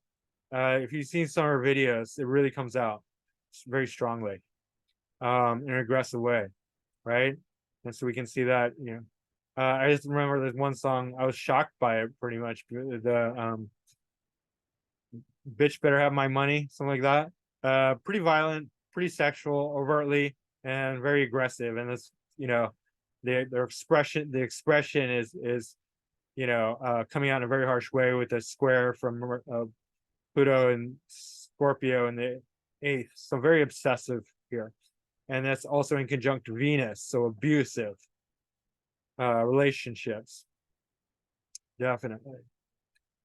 Neptune square Venus, so also idealistic, hyper idealistic relationships, but highly creative, and definitely money with the second lord in the first house. And you can see how she was just very successful. Her career bloomed, and her creativity took different places. Interesting, square to Chiron in the 3rd in Gemini. Her expression is going to be very unique and different and odd with this combination.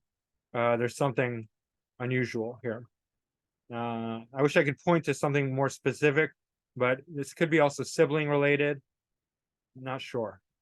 Maybe she has a sibling that is somehow like mentally handicapped or deformed or some issues around the sibling. In any case, well, let's just check Rihanna's. So retro, quite slow Mercury, so she's no dummy. In Aquarius, she's smart, but everything else is fast. And I don't mean to suggest that fast planets are bad. They're not. They're just not as potent. They're more flowing.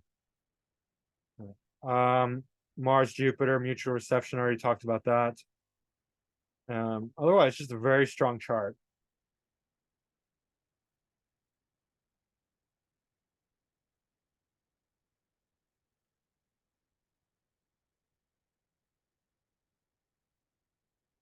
Highly creative. All right, let's go. Rockefeller, almost done. I just wanted to get enough people on this list, make it worthwhile. So JD Rockefeller, again, Pluto. So this time in Aries, conjunct the ascendant from the 12th.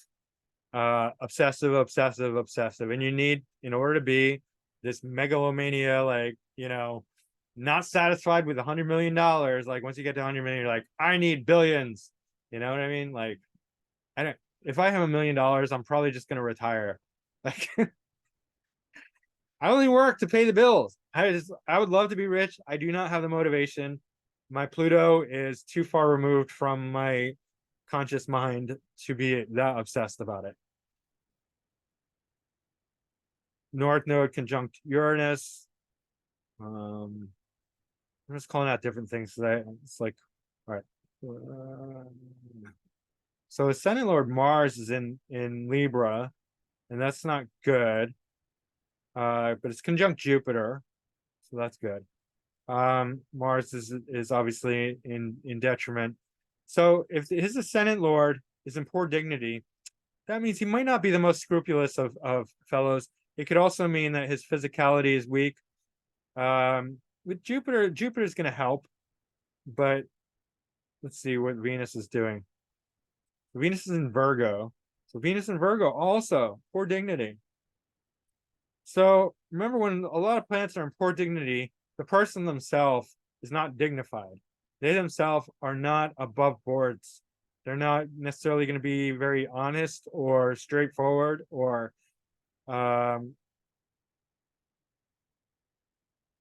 it could play out in different ways. I don't want to, because there's different sides, and I know some people have poor dignity planets, but they are generally good people, right? Interesting though. It's got a sun in Cancer trine Uranus exact. So That's a very, and then the North Node. So brilliant for sure. Uranus trine the sun. So that's like sun, almost like sun conjunct, but in a more harmonious way, in fact.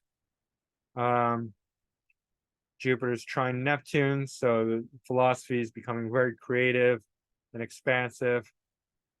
Moon's in Gemini, so a lot of fourth house activity. JD Rockefeller was an oil made his money in oil, right? And he was an oil baron, oil tycoon. Saturn, so Saturn is in Jupiter, Saturn and Sag in the 8th house. Okay, so it's interesting. Because Saturn is not in, it's okay dignity, right? Sesquisquare Pluto, so a very obsessive Saturn. But Saturn's also limitation.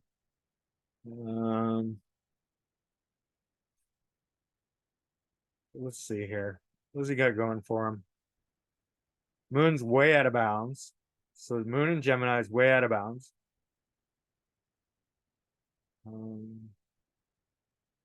Uranus is pretty slow.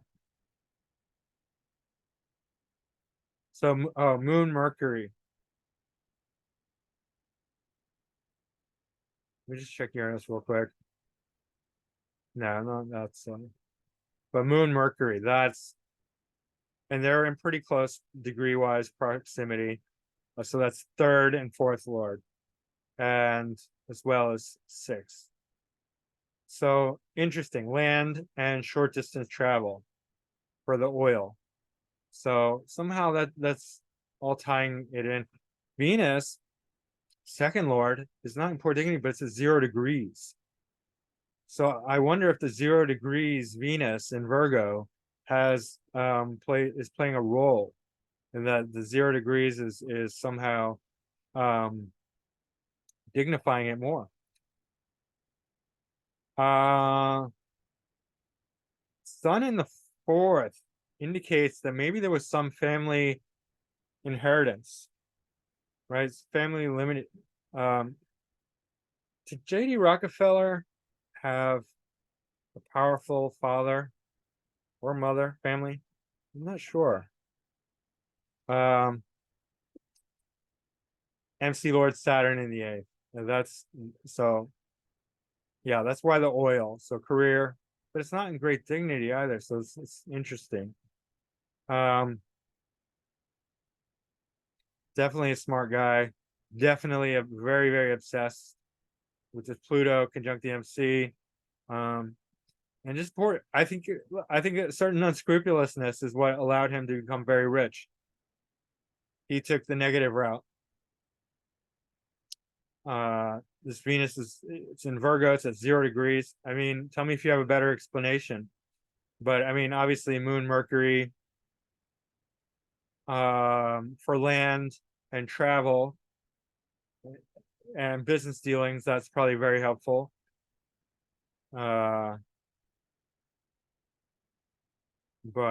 otherwise, it's very, very interesting. And then North Node conjunct Uranus. He moved into medicine, which would be more 6th house, but North Node conjunct Uranus is going to be radical and brilliant, independent, genius, and it is trine his sun. So that's going to be very strong as well, as far as just his whole personality. Sun's ruling the 5th house. In any case, let's keep going. Some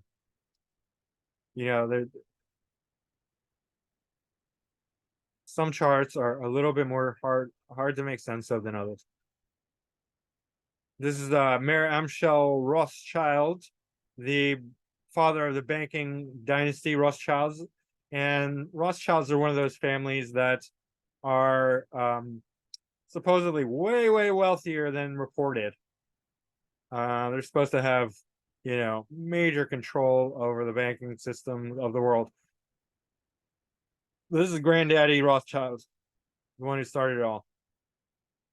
He's got his South Node conjunct Pluto in Scorpio in the second house. So talk about obsessed with wealth, right? Literally obsessed with wealth. Venus is ruling that cusp. Venus is in Pisces exalted. So Venus is ruling, it's in the sixth house. So exalted second lord in the sixth house. So for daily, daily work. His daily work is having to do with banking or resources or second house themes in the sixth house with Mercury and Sun. Okay, North Node in Taurus in the eighth. So shared resources, power, Taurus, finances. So that's very strong for finances. Jupiter, Saturn, Jupiter in Virgo in the 12th. Retrograde. Got a lot of retrogrades. Mercury in the 6th in Pisces. Neptune, Chiron in the 10th in Cancer. Again, another actor, another fooler, he can play he appears like very, very strange, but also like an actor, like something made up, something fictional in the public eye. And maybe that's why the Rothschilds have such this lore about them, because of Granddaddy Rothschild, who started it all. It's got Chiron exactly conjunct Neptune in the 10th. So what we're seeing is sort of like this weird mirage, this morphed sort of pretense of a man. Like there's so much, oh my God, the Rothschilds, oh, scary, almost like a monster, this mythical beast, right? We're seeing that here.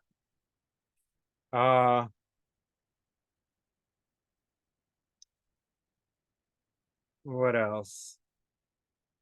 I mean, Saturn and Jupiter together is very good for like science and philosophy, because they're both very mature. They're, when they're together, they're called the Great Conjunction. This was in Virgo, so hard work, practicality, organization.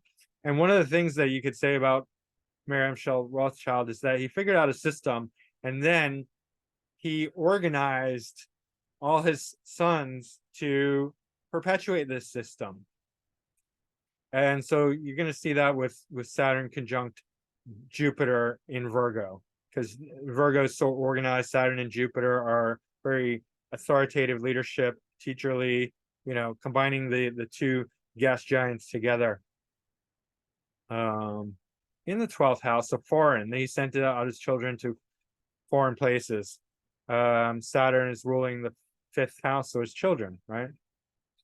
In any case, I think it's pretty obvious where the money's coming from with Mayer Amschel Rothschild. And then there's a Jupiter Mercury mutual reception, right? So that's quite good, even though they're out of right. So the Jupiter, let's go back here. Yeah, Jupiter Mercury, that's out of degree, but mutual reception there, very powerful. And then Jupiter dignifying the Sun and Venus, and this Venus already in great dignity, exalted, right? It's second house ruler, so wealth, tremendous wealth. There's also a Moon Mars opposition. Moon ruling 11th, Mars ruling the 8th cusp and the 3rd cusp, expositing the South Node in Pluto. 8th, 3rd, 11th. Well, interesting. And basically 6th, 12th. I don't know. That's quite kind of confusing, but it's not very good. I'll tell you that. Moon Mars opposition, some certain kind of violence.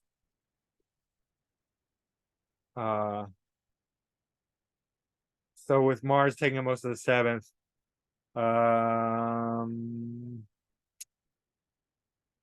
Moon, yeah, there's definitely kind of violence there. Seems like public violence towards ill will towards the public. I don't know, something like that. Let's keep going. Steven Spielberg, sort of like George Lucas's brother. All right, almost. But anyway, he made lots of movies. Cancer ascendant, Moon in Scorpio with Jupiter, Venus, Chiron in the fifth house. So entertainment, obviously Scorpio, right? Dramatic, dark, deep, intense. Moon, Scorpio, not very good dignity, but very powerful, potent. And Jupiter and Venus are here too. Also not in Venus, not in great dignity here. But let's see what else. Mars is exalted in Capricorn, Sun's in Jupiter's sign.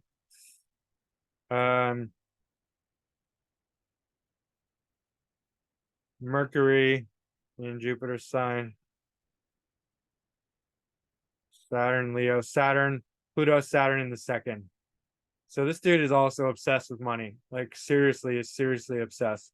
When Pluto and Saturn come together, there's no room for any fun. It's all deadly, deadly, deadly serious. It's like Pluto is obsessive. Saturn is so cold and hardworking and no nonsense. It's all hard work. It's all work and no play. And he's all about that. And with the ego, and he thinks he's super confident, super confident, right? Because second house is the house of self-worth. He thinks he's the best in the world, and that goes a long way. Right. Arrogant, yeah. But can he pull it off? Yeah. Right. Senate square Neptune. It's still very strong contact. So Neptune is going to add a lot of creativity. Moon square Saturn and Pluto. More Saturn though. But that's intense. I mean, this moon, so emotionally, he is not satisfied. He's not easy to satisfy. Of course, Moon Jupiter is good. And Moon Venus, I mean, Venus is a little farther away, but Jupiter, Venus in Scorpio, that's really intense, but it does give some warmth into a very harsh, cold, otherwise sign, at least externally. Scorpio on the outside is very cold and hard and prickly, right? It's got the stingers and the pincers. Underneath, there can be some warmth, especially with Jupiter and Venus and Moon here, right? So this is a nice dramatic play of opposites, complementary opposites. And then Venus is in conjunct Uranus, so adding a lot of brilliance there. To this from the 12th, North Node in the 12th in Gemini, so very creative, brilliantly creative. Let's check here.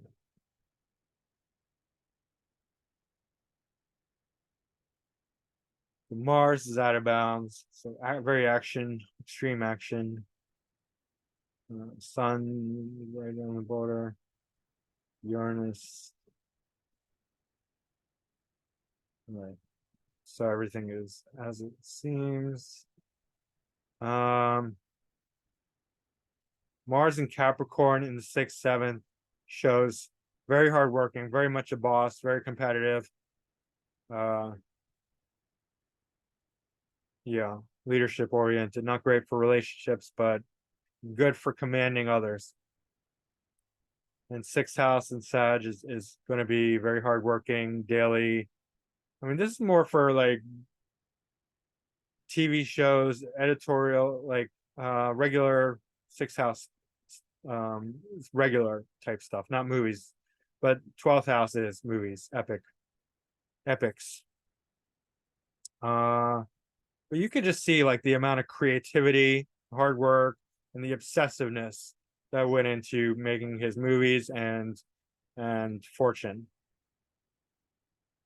Let's keep going.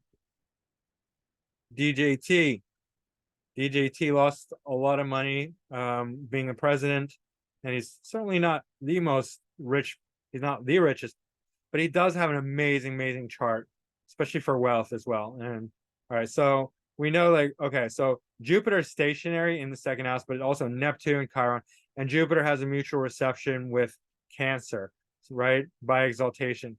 Saturn. Saturn is exalted in Libra. Jupiter is exalted in Cancer, and they're pretty close by degree. Again, we have that Saturn Venus conjunction, which we see in a lot of wealthy people, because it keeps them from squandering their wealth.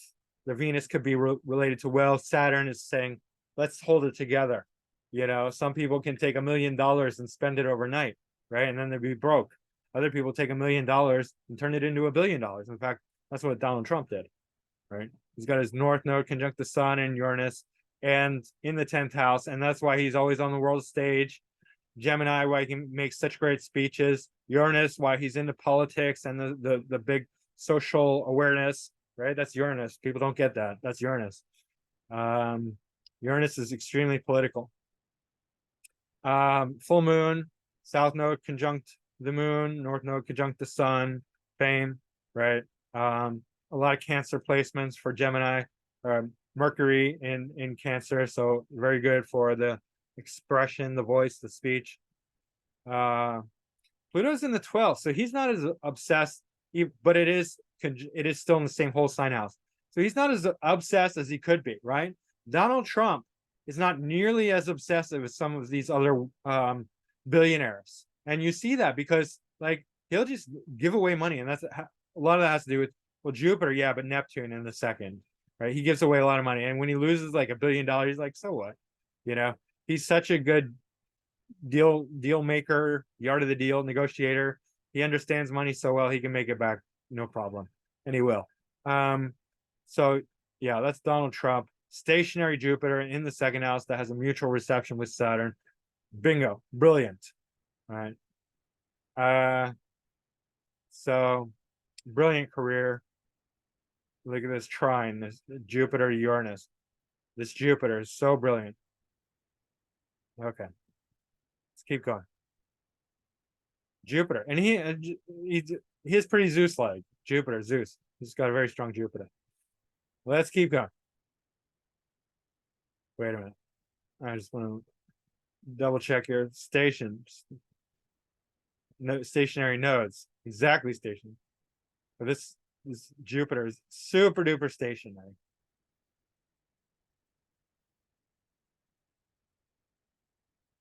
I know people are like, oh, Donald Trump, he's the worst. Well, not everyone thinks that.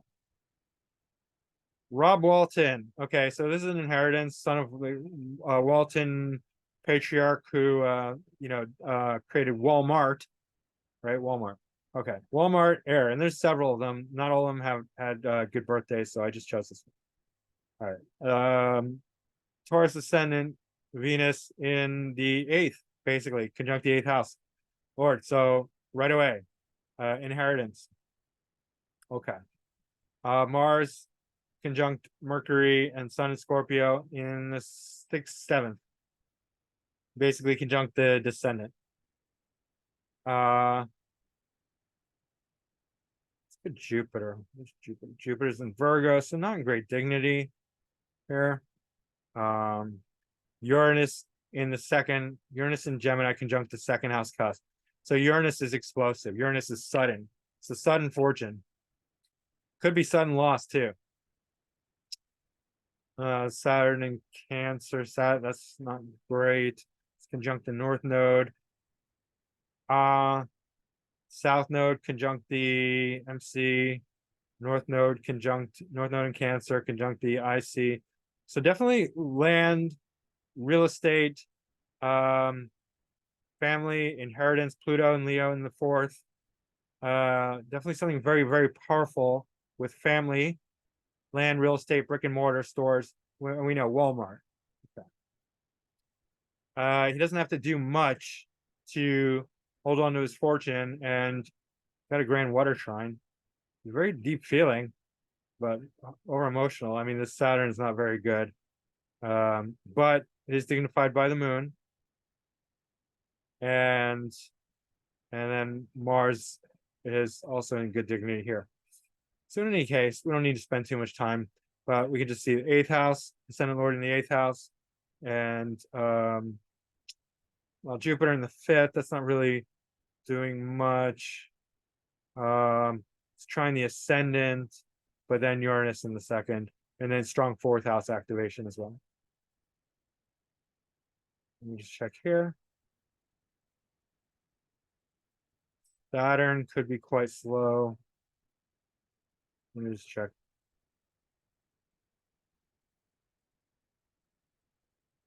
Four days. So pretty slow Saturn. So even though it's in detriment, it a planet that's in detriment that is also stationary is going to be still very strong. And it's part of this grand trine. And then Moon is dignifying. So this Saturn isn't so bad. It's just, you know, not, it's interesting. It's an interesting Saturn. Let's put it that way. And last on the list is Oprah Winfrey. We all know Oprah. And she's an interesting character. And Oprah, by the way, has everyone fooled, and she's an actress. Okay. Let's just get that out of the way. She's totally an actress. She's playing a role. You think she's this nice, wonderful person. She's not. Her spiritual mentor was John of God, who was who ran a cult in South America and trafficked children and women and abused and raped and murdered them. So like he's like the worst, and she's been involved in child trafficking as well. All these rich, not all of them, but a lot of them are involved in like the worst crimes of humanity. Let's just get that out of the way. She is a criminal. Oprah Winfrey is right up there with Hillary Clinton. Maybe not quite as demonic, but definitely in that league. Okay, and Saturn and Mars and Scorpio. Yeah, Mars and Scorpio is in good dignity, but Saturn and Scorpio, I mean, Scorpio still has that tendency, that potential. And then look at this square, Mars square Pluto. This is actually the same square that Bruce Lee had. And you cannot tell me that somebody who was as dedicated as Bruce Lee with his fighting in this exact position, Pluto and Leo, Mars and Scorpio, not by degree, but I mean, they have almost a similar degree orb, but the degrees were different. But you cannot tell me that doesn't exist in Oprah. She's hiding it, but she's a fighter. She's a Bruce Lee. Make no mistake. She covers it up with this Neptune conjunct in the 10th house, and then Sun Cazimi Venus. Sun Cazimi Venus. So Sun conjunct Venus. I have Sun conjunct Venus by 4 degrees. Sun conjunct Venus is very nice. They're people pleasers. They can be nice to you all day long, except when they get pissed off or annoyed. And she's got Sag ascendant, 29 degrees. So she comes across like extremely nice. But, and this is in the 2nd house too. So wealth, you know, Venus, Cazimi, the Sun, Venus is supposed to gain extra powers when it's Cazimi. So fine. But I mean, really nice personality, totally deceptive and criminal underneath. Okay. You know, South Node Cancer with Uranus in the 2nd. Her ability to, you know, relate to people is totally dynamic and brilliant and independent and quite shocking, right? She can be shocking, especially like in her, like, she'll like do these massive giveaways to her audience. She does Pluto and Leo in the 8th, super duper obsessive, but can probably hide that from most people. Let's square her Mars. And it's in conjunct Chiron and North Node. North Node conjunct Chiron in the 1st. So she's a bit weird. That's definitely an indication of somebody who's weird. North Node Chiron and off the beaten path, especially in the 1st house, shows that she herself is weird. Weirdo. Actress, but weirdo. That's not necessarily bad. I don't mean that in a derogatory way. I'm not against Chiron, but there's definitely something strange about her. But she doesn't have a lot of second house activation. And then Saturn is in Scorpio along with domicile Mars in the 11th house, career success. And then Venus, career in the second. So speaking, second house is also speech. Okay. So, and technically North Node is in the second whole sign house with Chiron. And then Jupiter's the ascendant lord. That's in Gemini. That's in the 6th house. So speaking, daily. So 6th house for TV shows, for magazines, for regular reoccurring thing. That's what the 6th house is, especially in Gemini. So ascendant lord Gemini, Jupiter, ascendant lord Jupiter in Gemini in the 6th house. So not in great dignity, but good for what it is.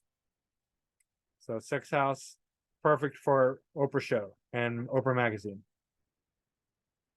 So yeah, fortune from that. Neptune is slightly square the nodes. So a lot going on here. Yeah. Don't be fooled by Oprah Winfrey. Do not be fooled. This woman is criminal. I'm telling you. Look at that Pluto. Yeah. I think that's it, but let's just check here. So moon's slightly out of bounds. And out of bounds planets are just going to go further than other planets. They're going to go off the beaten path. Neptune looks to be very slow. So let's check that out. And yes, it's almost stationary. So she's such a powerful actress. She has everyone fooled except me. And maybe a few other people. But I'm telling you, I got sight. I got vision through astrology. She will fool the shit out of you. She's going to fool the shit out of you because of this Neptune. She's going to cast a mirage. Be like, everyone's going to be like, Oprah's such a wonderful person. And really, she's like trading little kids for sex and murder and adrenochrome. So, like, give me a break. She's a devil. She's Satan incarnate. So I hope you watch this, Oprah, and I hope like needles go into your heart when you listen to this, because I see you. You're a criminal. You're a demon. You're a devil, and you're not going to get any free pass from me. And I'm telling everyone, just like so many other people who are in the rich billionaire celeb CEO politician class, they're all demons, devils, not all of them, but a lot of them. She's one of them. So anyway, these are the riches. The rich people get corrupted so easily because of the wealth. They're just the worst people on the planet, some of the worst people on the planet. But you get to both polar opposites, and you get the worst people on the planet. Like you get to extreme poverty, and then they turn to crimes and drugs, and they just give up on life, and they become horrible people. And then you get the rich people, and they also become horrible people because of they could become completely corrupt by all the money and wealth and fame and luxury. These are just the worst people on the planet, right?